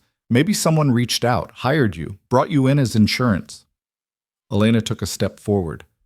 I wasn't hired. I wasn't contacted. I came here because I missed my husband and I wanted to see him. That's it. Then explain the timing. I can't. It was luck. Bad luck for them, good luck for you. Reeves stared at her. I don't believe in luck. Then believe in instinct. I've spent 8 years in combat zones. You develop a sixth sense for when things are about to go sideways. I felt it. I didn't know what. I didn't know when. But I felt it. That's not good enough. It's all I have. The door opened. Mark stepped in, ignoring Reeves's glare. Sir, I need to speak. Captain, I told you to. Elena had nothing to do with the intelligence breach. Mark's voice was firm, certain. She wasn't even supposed to be here. I filed the visitor request 3 weeks ago, before any of this was planned. She came on a scheduled supply flight. Everything was logged, documented. Reeves turned to him. That doesn't prove, and I can tell you exactly why she came when she did. Because I asked her to. Mark looked at Elena. I told her I was struggling, that this deployment was harder than the others, that I needed to see her. She rearranged her schedule, got on the next available flight, and came because I asked. He turned back to Reeves. If you want to investigate someone, investigate me. But leave her out of it. The room fell silent. Reeves looked between them, calculating, measuring. Then he sighed and set the tablet down. I'm not the enemy here, he said quietly, but I have superiors who are going to ask questions, hard questions, about how a civilian was armed and operating in a combat zone, about how she accessed military equipment without authorization, about why she wasn't immediately detained when she engaged hostiles. Because I authorized it, Mark said. You didn't have the authority. I had command. My base was under attack. I used every available resource to defend it. That included her. She's not a resource. She's a liability. She's the reason we're having this conversation instead of recovering bodies. Reeves rubbed his face with both hands. Jesus Christ, this is a mess. Yes, sir. But it's a mess where we won. Winning doesn't change the regulations. Then change the regulations. Reeves laughed. It was short and bitter. I wish it worked that way, Captain. He picked up the tablet again. Here's what's going to happen. I'm going to file a report. It's going to state that Silver Ridge was attacked by unknown hostiles, defended successfully by base personnel with assistance from civilian contractors who happened to be on site and had prior military training. Vague enough to be technically true, specific enough to cover our asses. Civilian contractors? Elena asked. It's the best I can do. Covers you? Covers him. Gives us plausible deniability if anyone starts digging too deep. And if they dig anyway, then we'll burn that bridge when we come to it. He looked at Mark. Get your people ready for evac. Wounded first, then non-essential personnel. I want this base locked down and secured within 24 hours. Yes, sir. Reeves turned to Elena. You'll be on the first flight out. I'd rather stay. I don't care what you'd rather do. You've caused enough complications already. With respect, Colonel, those complications saved lives. And they also violated about 15 different protocols. You're leaving. End of discussion. He moved toward the door, then stopped. For what it's worth, what you did here was impressive. Damn near impossible. If you were still active duty, I'd recommend you for a commendation. But I'm not. No, you're not. And that's probably for the best. He opened the door. Captain, get her out of here. Now. He left. Mark and Elena stood there in the silence he left behind. He's right, Elena said finally. I should go. I know. I'm sorry for all of this. Mark shook his head. Don't be. You did what you had to do. He reached out, touched her face. I just wish you'd told me. Before all this. Would it have changed anything? I don't know. Maybe. Would you have believed me if I'd told you I used to be a sniper? He thought about that. Honestly, probably not. It doesn't fit the person I thought I knew. And now? Now I'm trying to figure out who you really are. Elena took his hand. I'm both, Mark. The woman who makes you dinner and worries about you when you're deployed, and the woman who can put a bullet through someone's skull at 900 meters. They're not two different people. They're just two sides of the same coin. Which side am I married to? Both, if you still want to be. Mark was quiet for a long moment. Then he pulled her close and kissed her, hard, desperate, like he was afraid she might disappear if he let go. When they broke apart, he rested his forehead against hers. I'm still mad at you, he said. I know. And we're going to have a very long conversation about this, about trust, about honesty. I know. But I love you, even after everything, maybe especially after everything. Elena closed her eyes. I love you too. Then let's get you home. The evacuation took 6 hours. Wounded first, just like Reeves ordered. Patterson was loaded onto a helicopter, unconscious but stable, with Walsh riding alongside to monitor his vitals. Keller helped carry stretchers, his earlier fear replaced by grim competence. Elena watched from the perimeter, still wearing the tactical vest, still carrying the weight of what she'd done. Vance approached her as the third helicopter lifted off. Ma'am, he said. Sergeant. I wanted to... He stopped, started again. I wanted to thank you for what you did, for saving our asses. You would have figured it out. No, we wouldn't have. We were losing. You changed that. Elena looked at him. You're a good soldier, Vance. You followed orders even when they didn't make sense. That's harder than it sounds. You gave good orders. I had practice. He held out his hand. She shook it. If you ever want to come back, Vance said, we'd be honored to have you. I'm retired, Sergeant. Yeah, so you keep saying. He smiled faintly. Doesn't seem to stick, though. He walked away before she could respond. The next helicopter landed. This one was for her. Mark helped her gather her things, the small duffel bag she'd brought, now stained and torn. The civilian clothes she'd packed and never wore, the GPS unit and binoculars she'd hidden at the bottom. He didn't comment on them, didn't ask why she'd brought them. They both knew why. At the landing pad, he held her close one last time. I'll be home in 2 weeks, he said. Reeves is rotating us out early, bringing in fresh personnel. I'll be there. We'll talk, really talk. I know. And then we'll figure out what comes next. Elena nodded. Okay. She climbed into the helicopter. The crew chief handed her a headset and strapped her in. Through the window, she watched Mark step back. Watched him salute even though she wasn't military. Watched him stand there as the rotors spun up and the aircraft lifted off the ground. Silver Ridge fell away beneath her. The compound, the perimeter, the mountains that had witnessed everything. She'd arrived as someone overlooked, invisible. She was leaving as someone who could never be invisible again. The flight back to civilization took 3 hours. They landed at a forward operating base first, then transferred to a larger transport heading stateside. Elena was processed through quickly, given a meal she didn't eat and a cot she didn't use. She spent the time staring at the ceiling, replaying everything that had happened. The shots, the kills, the way her hands had remembered things her mind had tried to forget, the way it had felt to be useful again, necessary, the way it had felt to be seen. Somewhere over the Atlantic, she finally slept. She dreamed of Fallujah, of Helmand, of faces she'd seen through scopes and voices she'd never heard, of the Marine she'd held while he died, whispering promises she couldn't keep. She woke with tears on her face and a hand on her shoulder. Ma'am, we're landing. The crew chief, young, concerned. Thank you, Elena managed. 20 minutes later, she stepped onto American soil for the first time in 4 days.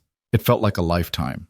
A car was waiting for her, government issue, driver in uniform but no insignia. "Mrs. Cross?" "Yes. I'm to take you home." She got in. The driver pulled away from the base, heading toward the highway. Elena watched the landscape pass, familiar, ordinary, untouched by war. Her phone buzzed. She'd turned it on for the first time since leaving Silver Ridge. 43 missed calls, 68 text messages. Most were from Mark. Updates. Reassurances. "I love yous." But one was from a number she didn't recognize. She opened it. "We need to talk. About what happened at Silver Ridge and about what happens next." J. Reeves. Elena stared at the message for a long time, then she deleted it. Whatever Reeves wanted, whatever consequences were coming, they could wait. Right now, she just wanted to go home. Well, the apartment was exactly as she'd left it. Clean, quiet, empty. Elena set her bag down and stood in the middle of the living room, suddenly unsure what to do with herself. For 3 years, this place had been her refuge, her escape from the person she used to be. She'd built a life here, a normal life. Grocery shopping and book clubs and weekend brunch with people who had no idea what she'd done or who she'd been. But standing here now, surrounded by furniture she'd chosen and pictures she'd hung, it felt like a costume, like something she'd put on to convince the world, and herself, that she was someone else. She walked to the bedroom, opened the closet. Her civilian clothes hung in neat rows, dresses, blouses, the kind of things a normal person wore to normal places. In the back, behind a box of shoes she never wore, was a locked case. Elena pulled it out, set it on the bed, entered the combination. Inside was everything she'd kept from her Marine Corps days, her dress blues, her ribbons, her marksmanship badges, a folded flag from a funeral she'd attended 8 years ago, a photo of her unit, young faces, some alive, some not, and at the very bottom, wrapped in cloth, her USMC Scout sniper patch. She held it in her hands and felt the weight of everything it represented. The woman who'd earned this patch would never have hidden in an apartment pretending to be someone else. But she also would never have found Mark. Never have known what it felt like to be loved for who she was, instead of what she could do. Elena set the patch down and closed the case. She wasn't that woman anymore. But she wasn't the woman she'd been pretending to be either. She was something in between. And maybe that was okay.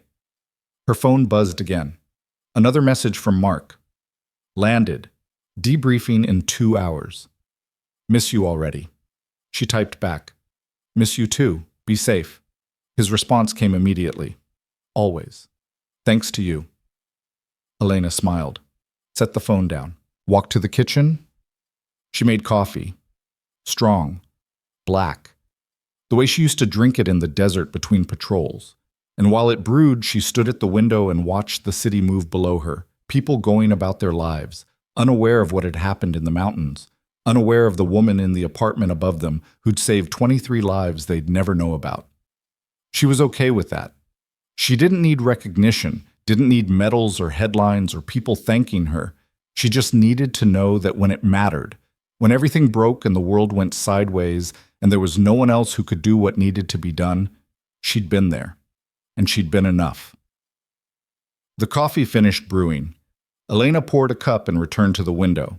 Outside, the sun was setting, painting the sky in shades of orange and red that reminded her of fire and smoke and the way the world looked through a rifle scope, but also of beauty, of endings, of the promise that tomorrow would come whether she was ready for it or not. She took a sip of coffee and made a decision. Tomorrow she'd call Reeves, find out what he wanted, deal with whatever consequences were coming. Tomorrow, she'd start figuring out how to reconcile the two parts of herself that had spent 4 years living separate lives. Tomorrow, she'd begin the hard work of being honest. With Mark.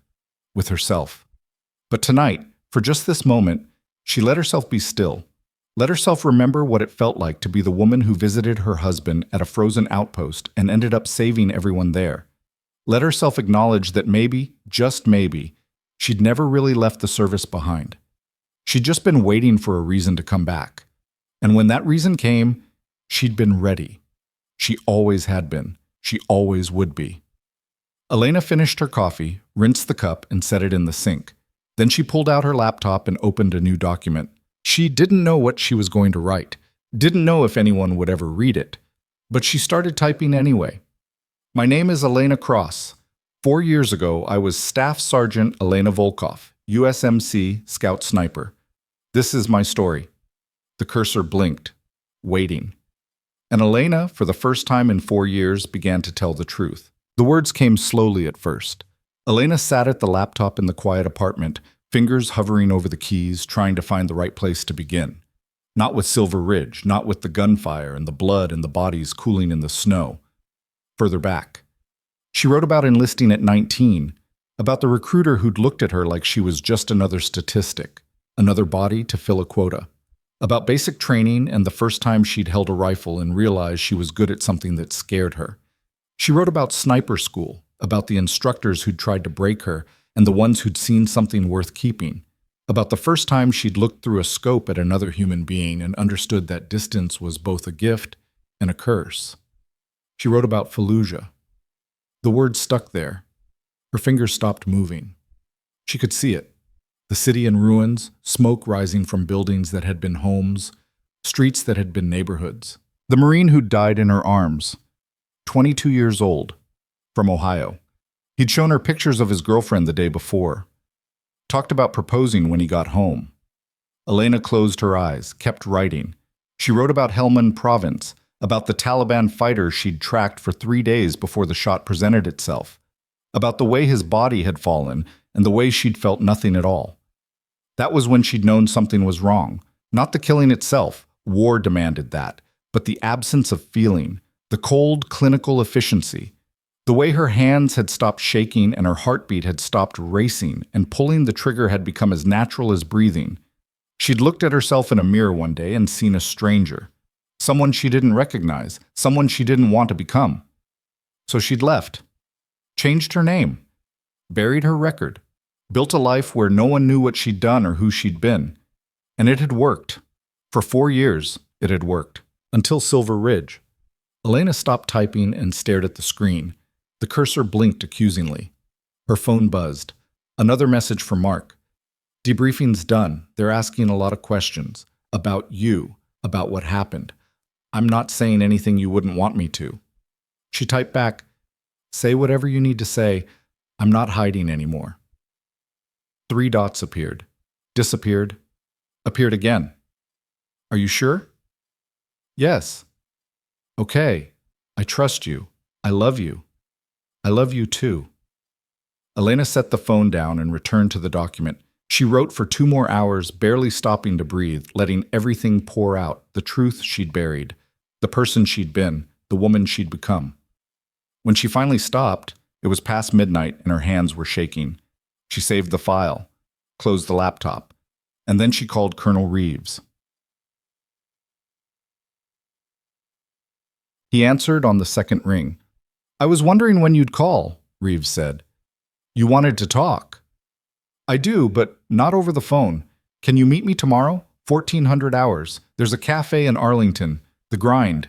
You know it? I'll find it. Come alone. I wasn't planning on bringing anyone. Good. We'll talk then. He hung up. Elena sat in the darkness of her apartment, holding the phone, wondering what she'd just agreed to. The Grind was one of those places that tried too hard to be authentic. Exposed brick, mismatched furniture, baristas with tattoos and opinions about pour-over technique. Elena arrived 15 minutes early and took a corner table where she could see both exits. Old habits. Reeves arrived exactly on time, dressed in civilian clothes that somehow still looked like a uniform. He ordered black coffee, sat down across from her, and got straight to the point. I did some more digging, he said, into your record, your background, the circumstances of your discharge. And you were one of the best snipers the Marine Corps has produced in the last 20 years. Your instructors called you a natural.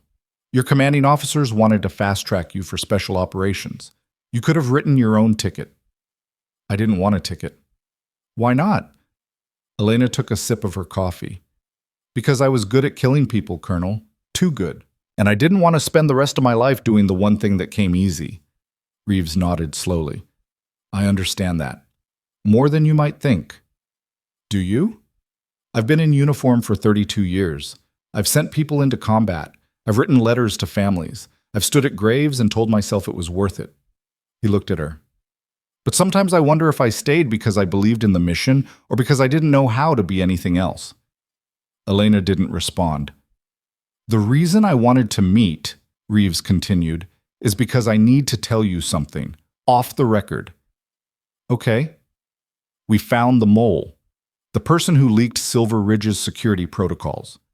Elena's hands tightened around her cup. Who? A logistics officer stationed at Regional Command.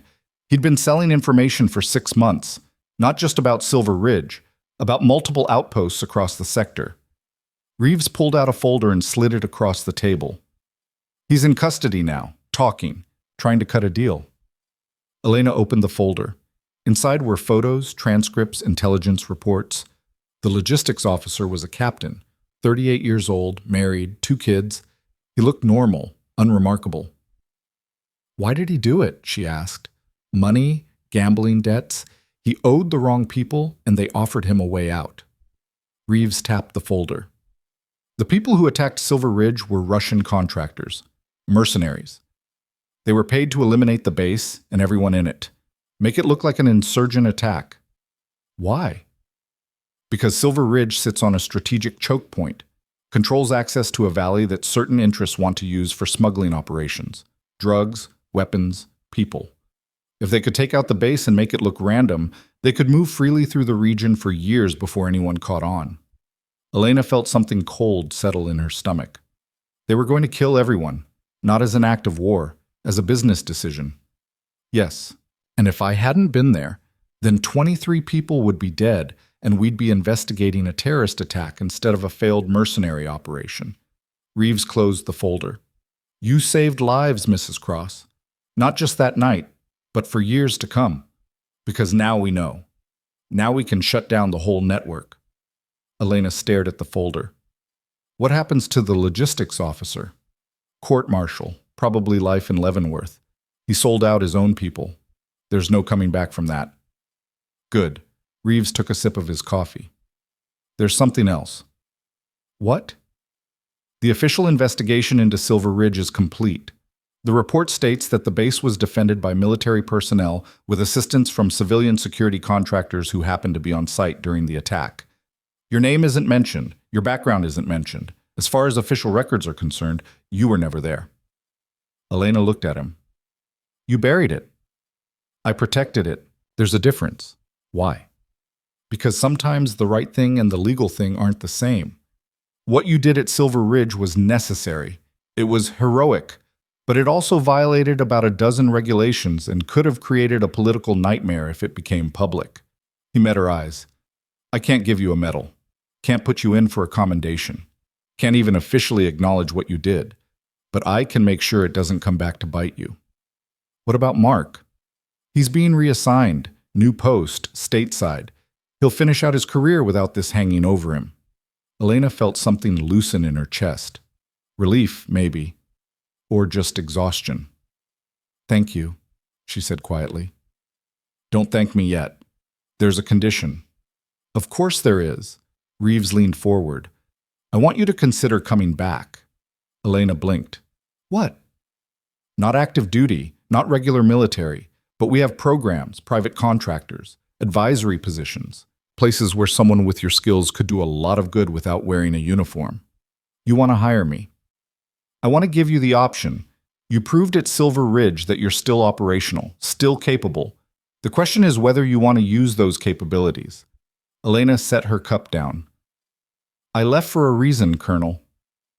I know, and I respect that. But I also know what it looks like when someone's running from who they are. I've seen it before. Hell, I've lived it. He paused. You can't bury the past, Mrs. Cross. You can only decide what to do with it. I'm not a soldier anymore. No. But you're not just a civilian either. You're something in between. And maybe that's exactly what we need. Elena stood up. I need to think about it. Take your time. But not too much time. Reeves handed her a business card. When you're ready, call me. Or don't.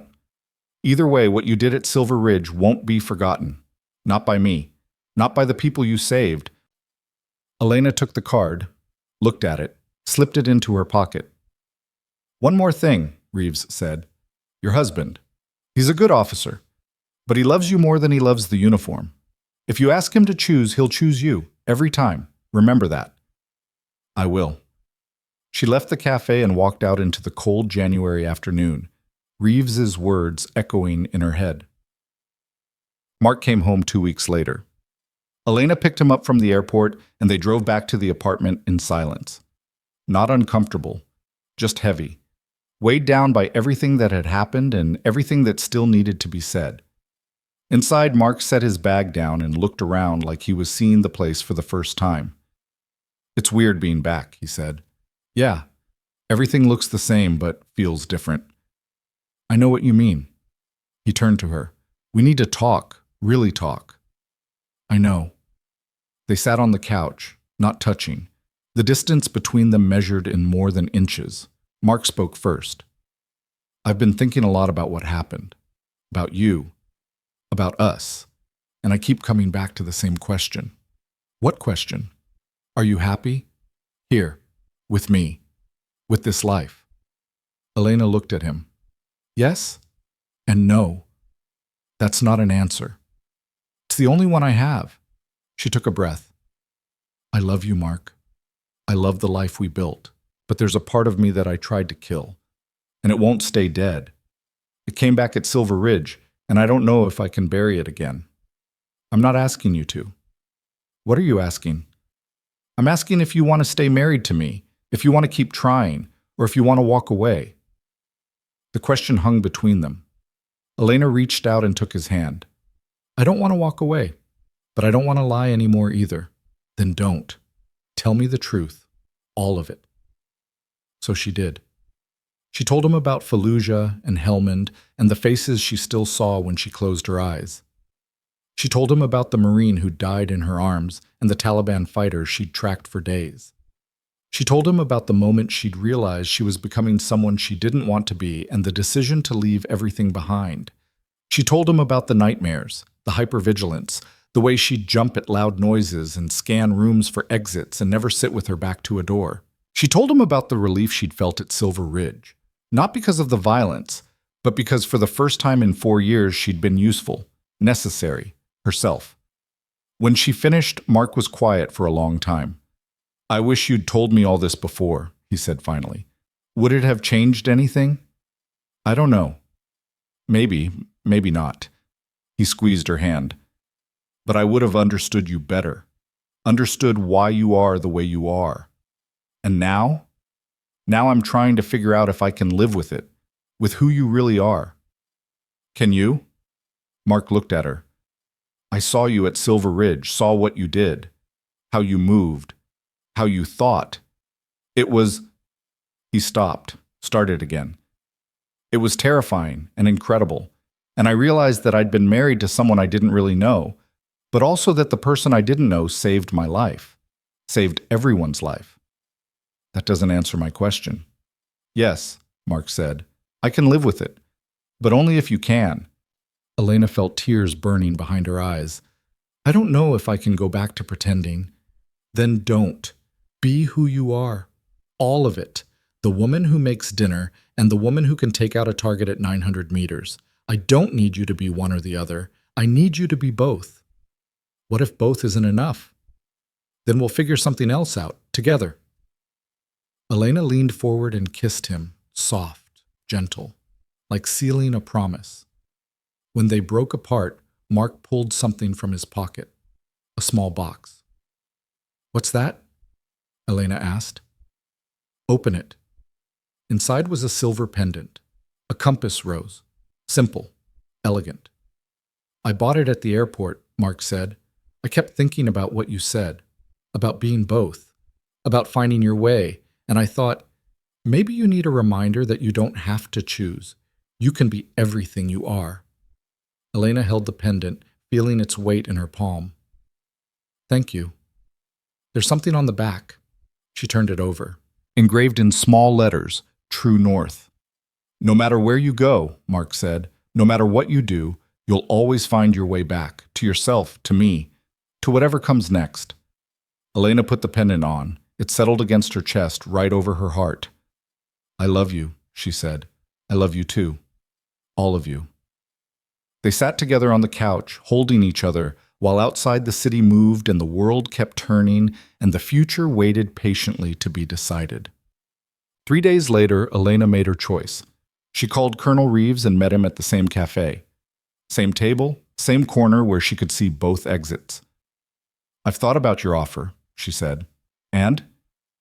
I'm saying no to the contractor work, to the advisory positions, all of it.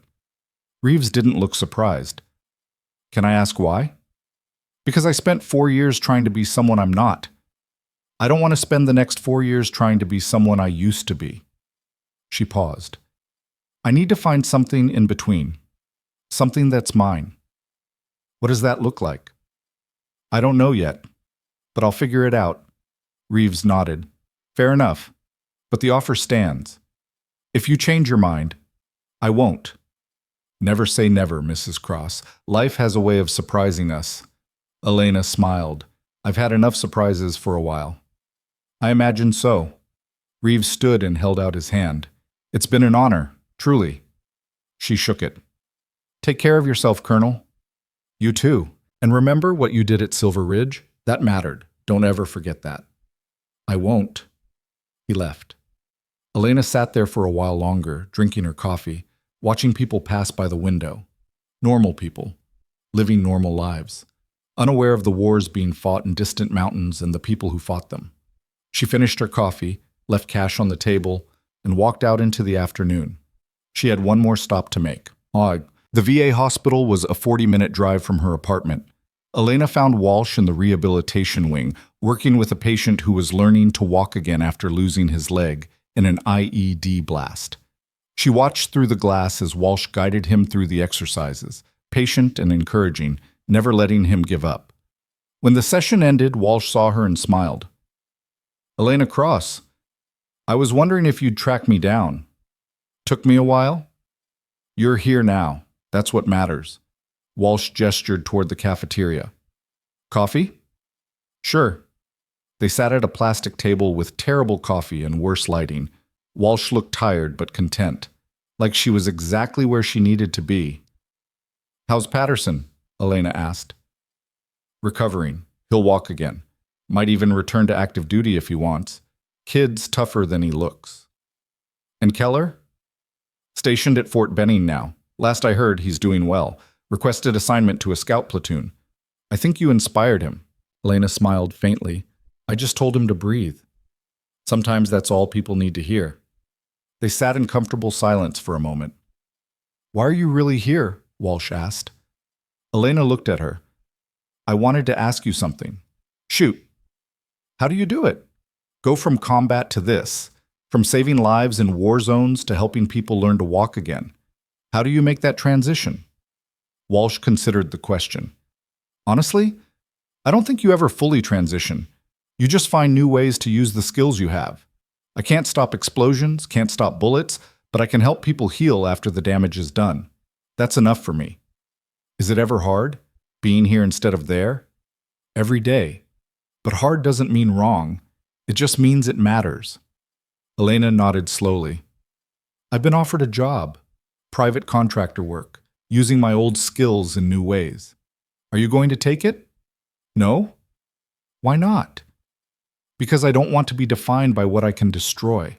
I want to be defined by what I can build. Walsh smiled. Good answer.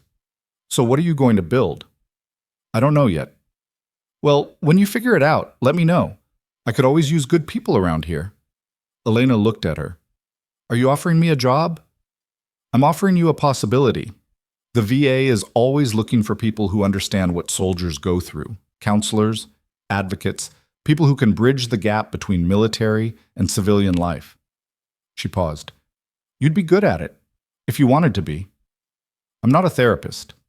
No, but you're someone who's been there. Sometimes that's more valuable than any degree. Elena sat with that, felt it settle. Can I think about it? She asked. Take your time, but don't take too long. Life moves fast. They finished their coffee and walked out together. At the parking lot, Walsh gave her a hug. "Whatever you decide," Walsh said, "make sure it's for you, not for anyone else. Not for redemption or forgiveness or any of that bullshit, just for you." "I will." "Good. Now get out of here. I've got patients to terrorize." Elena drove home with Walsh's words echoing in her head.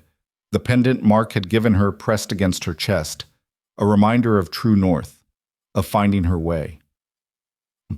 6 months passed. Elena started volunteering at the VA hospital twice a week.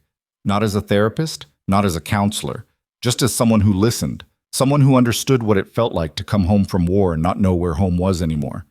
She talked to veterans who couldn't sleep, who jumped at fireworks, who felt like strangers in their own lives.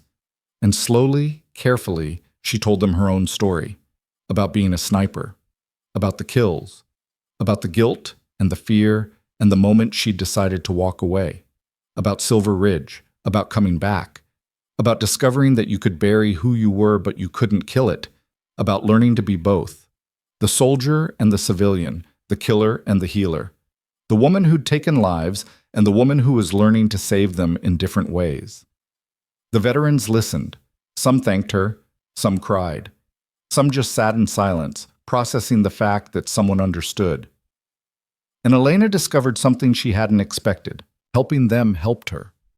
On weekends, she and Mark went hiking, not in combat gear, not with rifles, just two people walking through the mountains, talking about everything and nothing, slowly rebuilding what had almost broken. He never asked her to stop volunteering, never asked her to choose between the life she'd built and the person she'd been. He just loved her, all of her, and that was enough. 1 year after Silver Ridge, Elena received a package. No return address, just her name and a postmark from Colorado. Inside was a photograph. 23 people standing in front of a memorial plaque. The plaque read, "In honor of those who stood when others fell. Silver Ridge, January 2026. On the back of the photo, someone had written, "Thank you. We don't know your name, but we know what you did, and we'll never forget." It was signed by all 23 of them, Vance, Keller, Patterson, Walsh, all the others. Even Mark had signed it. Elena held the photo, feeling tears stream down her face, not from sadness, from something else. Something like peace. She put the photo in a frame and set it on the mantle, where she could see it every day. A reminder that she'd mattered, that what she'd done had value beyond the killing, beyond the fear. That night, she sat down at her laptop and opened the document she'd started a year ago. My name is Elena Cross. 4 years ago, I was Staff Sergeant Elena Volkov, USMC Scout Sniper. This is my story. She read through what she'd written, the truth she'd finally told, and then she added one final section. For years, I believed I had to choose between the soldier I was and the person I wanted to be, between the woman who could take a life at 900 meters and the woman who wanted to save lives instead. But I was wrong. You don't have to choose. You can be both. You can carry your past without letting it define your future. You can acknowledge what you're capable of without becoming only that thing. I saved 23 lives at Silver Ridge, not because I was trying to be a hero, but because when everything fell apart, I was the only one who could do what needed to be done. That doesn't make me a warrior, doesn't make me a savior. It just makes me someone who showed up, who didn't run, who chose to use her skills to protect instead of destroy. And maybe that's enough. Maybe that's all any of us can do. Show up, do what we can, and hope it makes a difference. Elena saved the file, closed the laptop, and for the first time in longer than she could remember, she slept without nightmares. 5 years later, Elena Cross stood in front of a room full of veterans. She was 39 now, older, grayer, but steadier. More certain of who she was and what she was meant to do. She'd completed her degree in counseling 2 years ago, started working at the VA full-time, specialized in helping veterans transition from combat to civilian life. She was good at it. Not because she had all the answers, but because she'd lived the questions. "Thank you all for coming," she said to the room. "I know it's not easy, talking about this stuff, admitting that coming home is sometimes harder than being deployed, but you're here, and that's the first step." She looked around the room, saw young faces and old faces, men and women, People who'd served in different wars, different conflicts, different eras, but all carrying the same weight.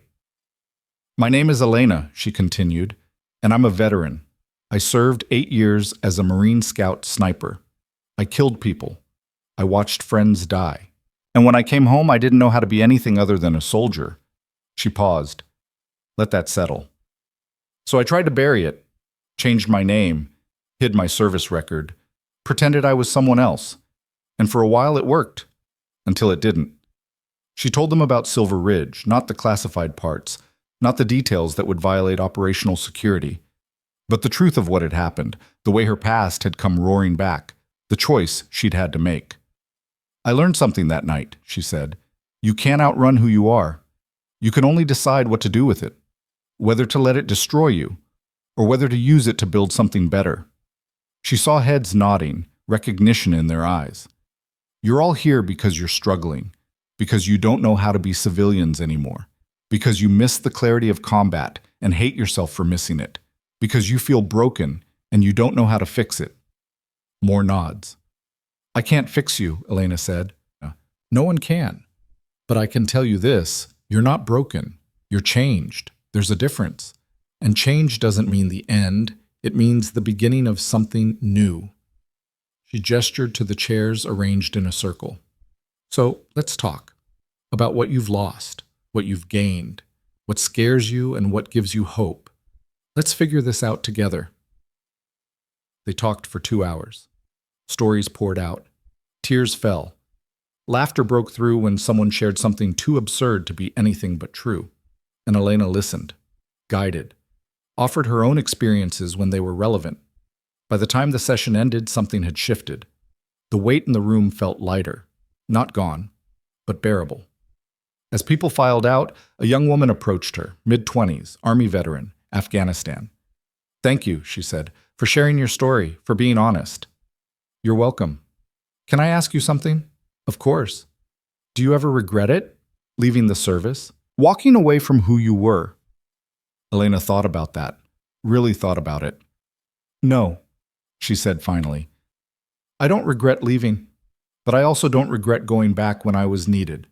Both things were necessary. Both things were true. The young woman nodded. I think I understand. Good.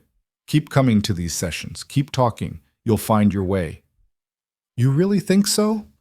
Elena touched the pendant hanging around her neck. The compass rose. True north. I know so. That night, Elena drove home to the house she and Mark had bought 3 years ago. A small place in the suburbs. Quiet, safe, normal. Mark was in the kitchen making dinner. He looked up when she walked in and smiled. How was the session? Good. Hard, but good. I'm glad. She kissed him, helped him set the table. They ate together, talking about their days, making plans for the weekend, living the kind of ordinary life she'd once thought she'd never deserve. After dinner, they sat on the porch and watched the sunset. I got a call today, Mark said. From Reeves. Elena looked at him. What did he want? To check in, see how we're doing. He asked about you specifically. What did you tell him? That you're exactly where you need to be. Elena leaned her head on his shoulder. Thank you. For what? For not making me choose, for letting me be everything I am. Mark kissed the top of her head. You saved my life, Elena. More than once. More than just at Silver Ridge. You showed me that strength isn't about being one thing. It's about being whole. They sat in silence as darkness fell and stars emerged. And Elena Cross, formerly Staff Sergeant Elena Volkov, USMC Scout Sniper, the woman who'd saved 23 lives at a frozen outpost in the mountains, felt something she'd been searching for since the day she'd left the service. Peace. Not the absence of conflict, not the end of struggle, but the knowledge that she'd found her true north, and she was finally, completely home. You can bury who you were. You can run from your past. You can build new lives and new identities and convince the world and yourself that you're someone else entirely. But when everything breaks, when the world catches fire and people need saving, the truth always finds its moment. Not to destroy you, but to remind you that every part of your story matters. the warrior, the healer, the person you were, and the person you're becoming. You don't have to choose. You just have to show up, and that will always be enough.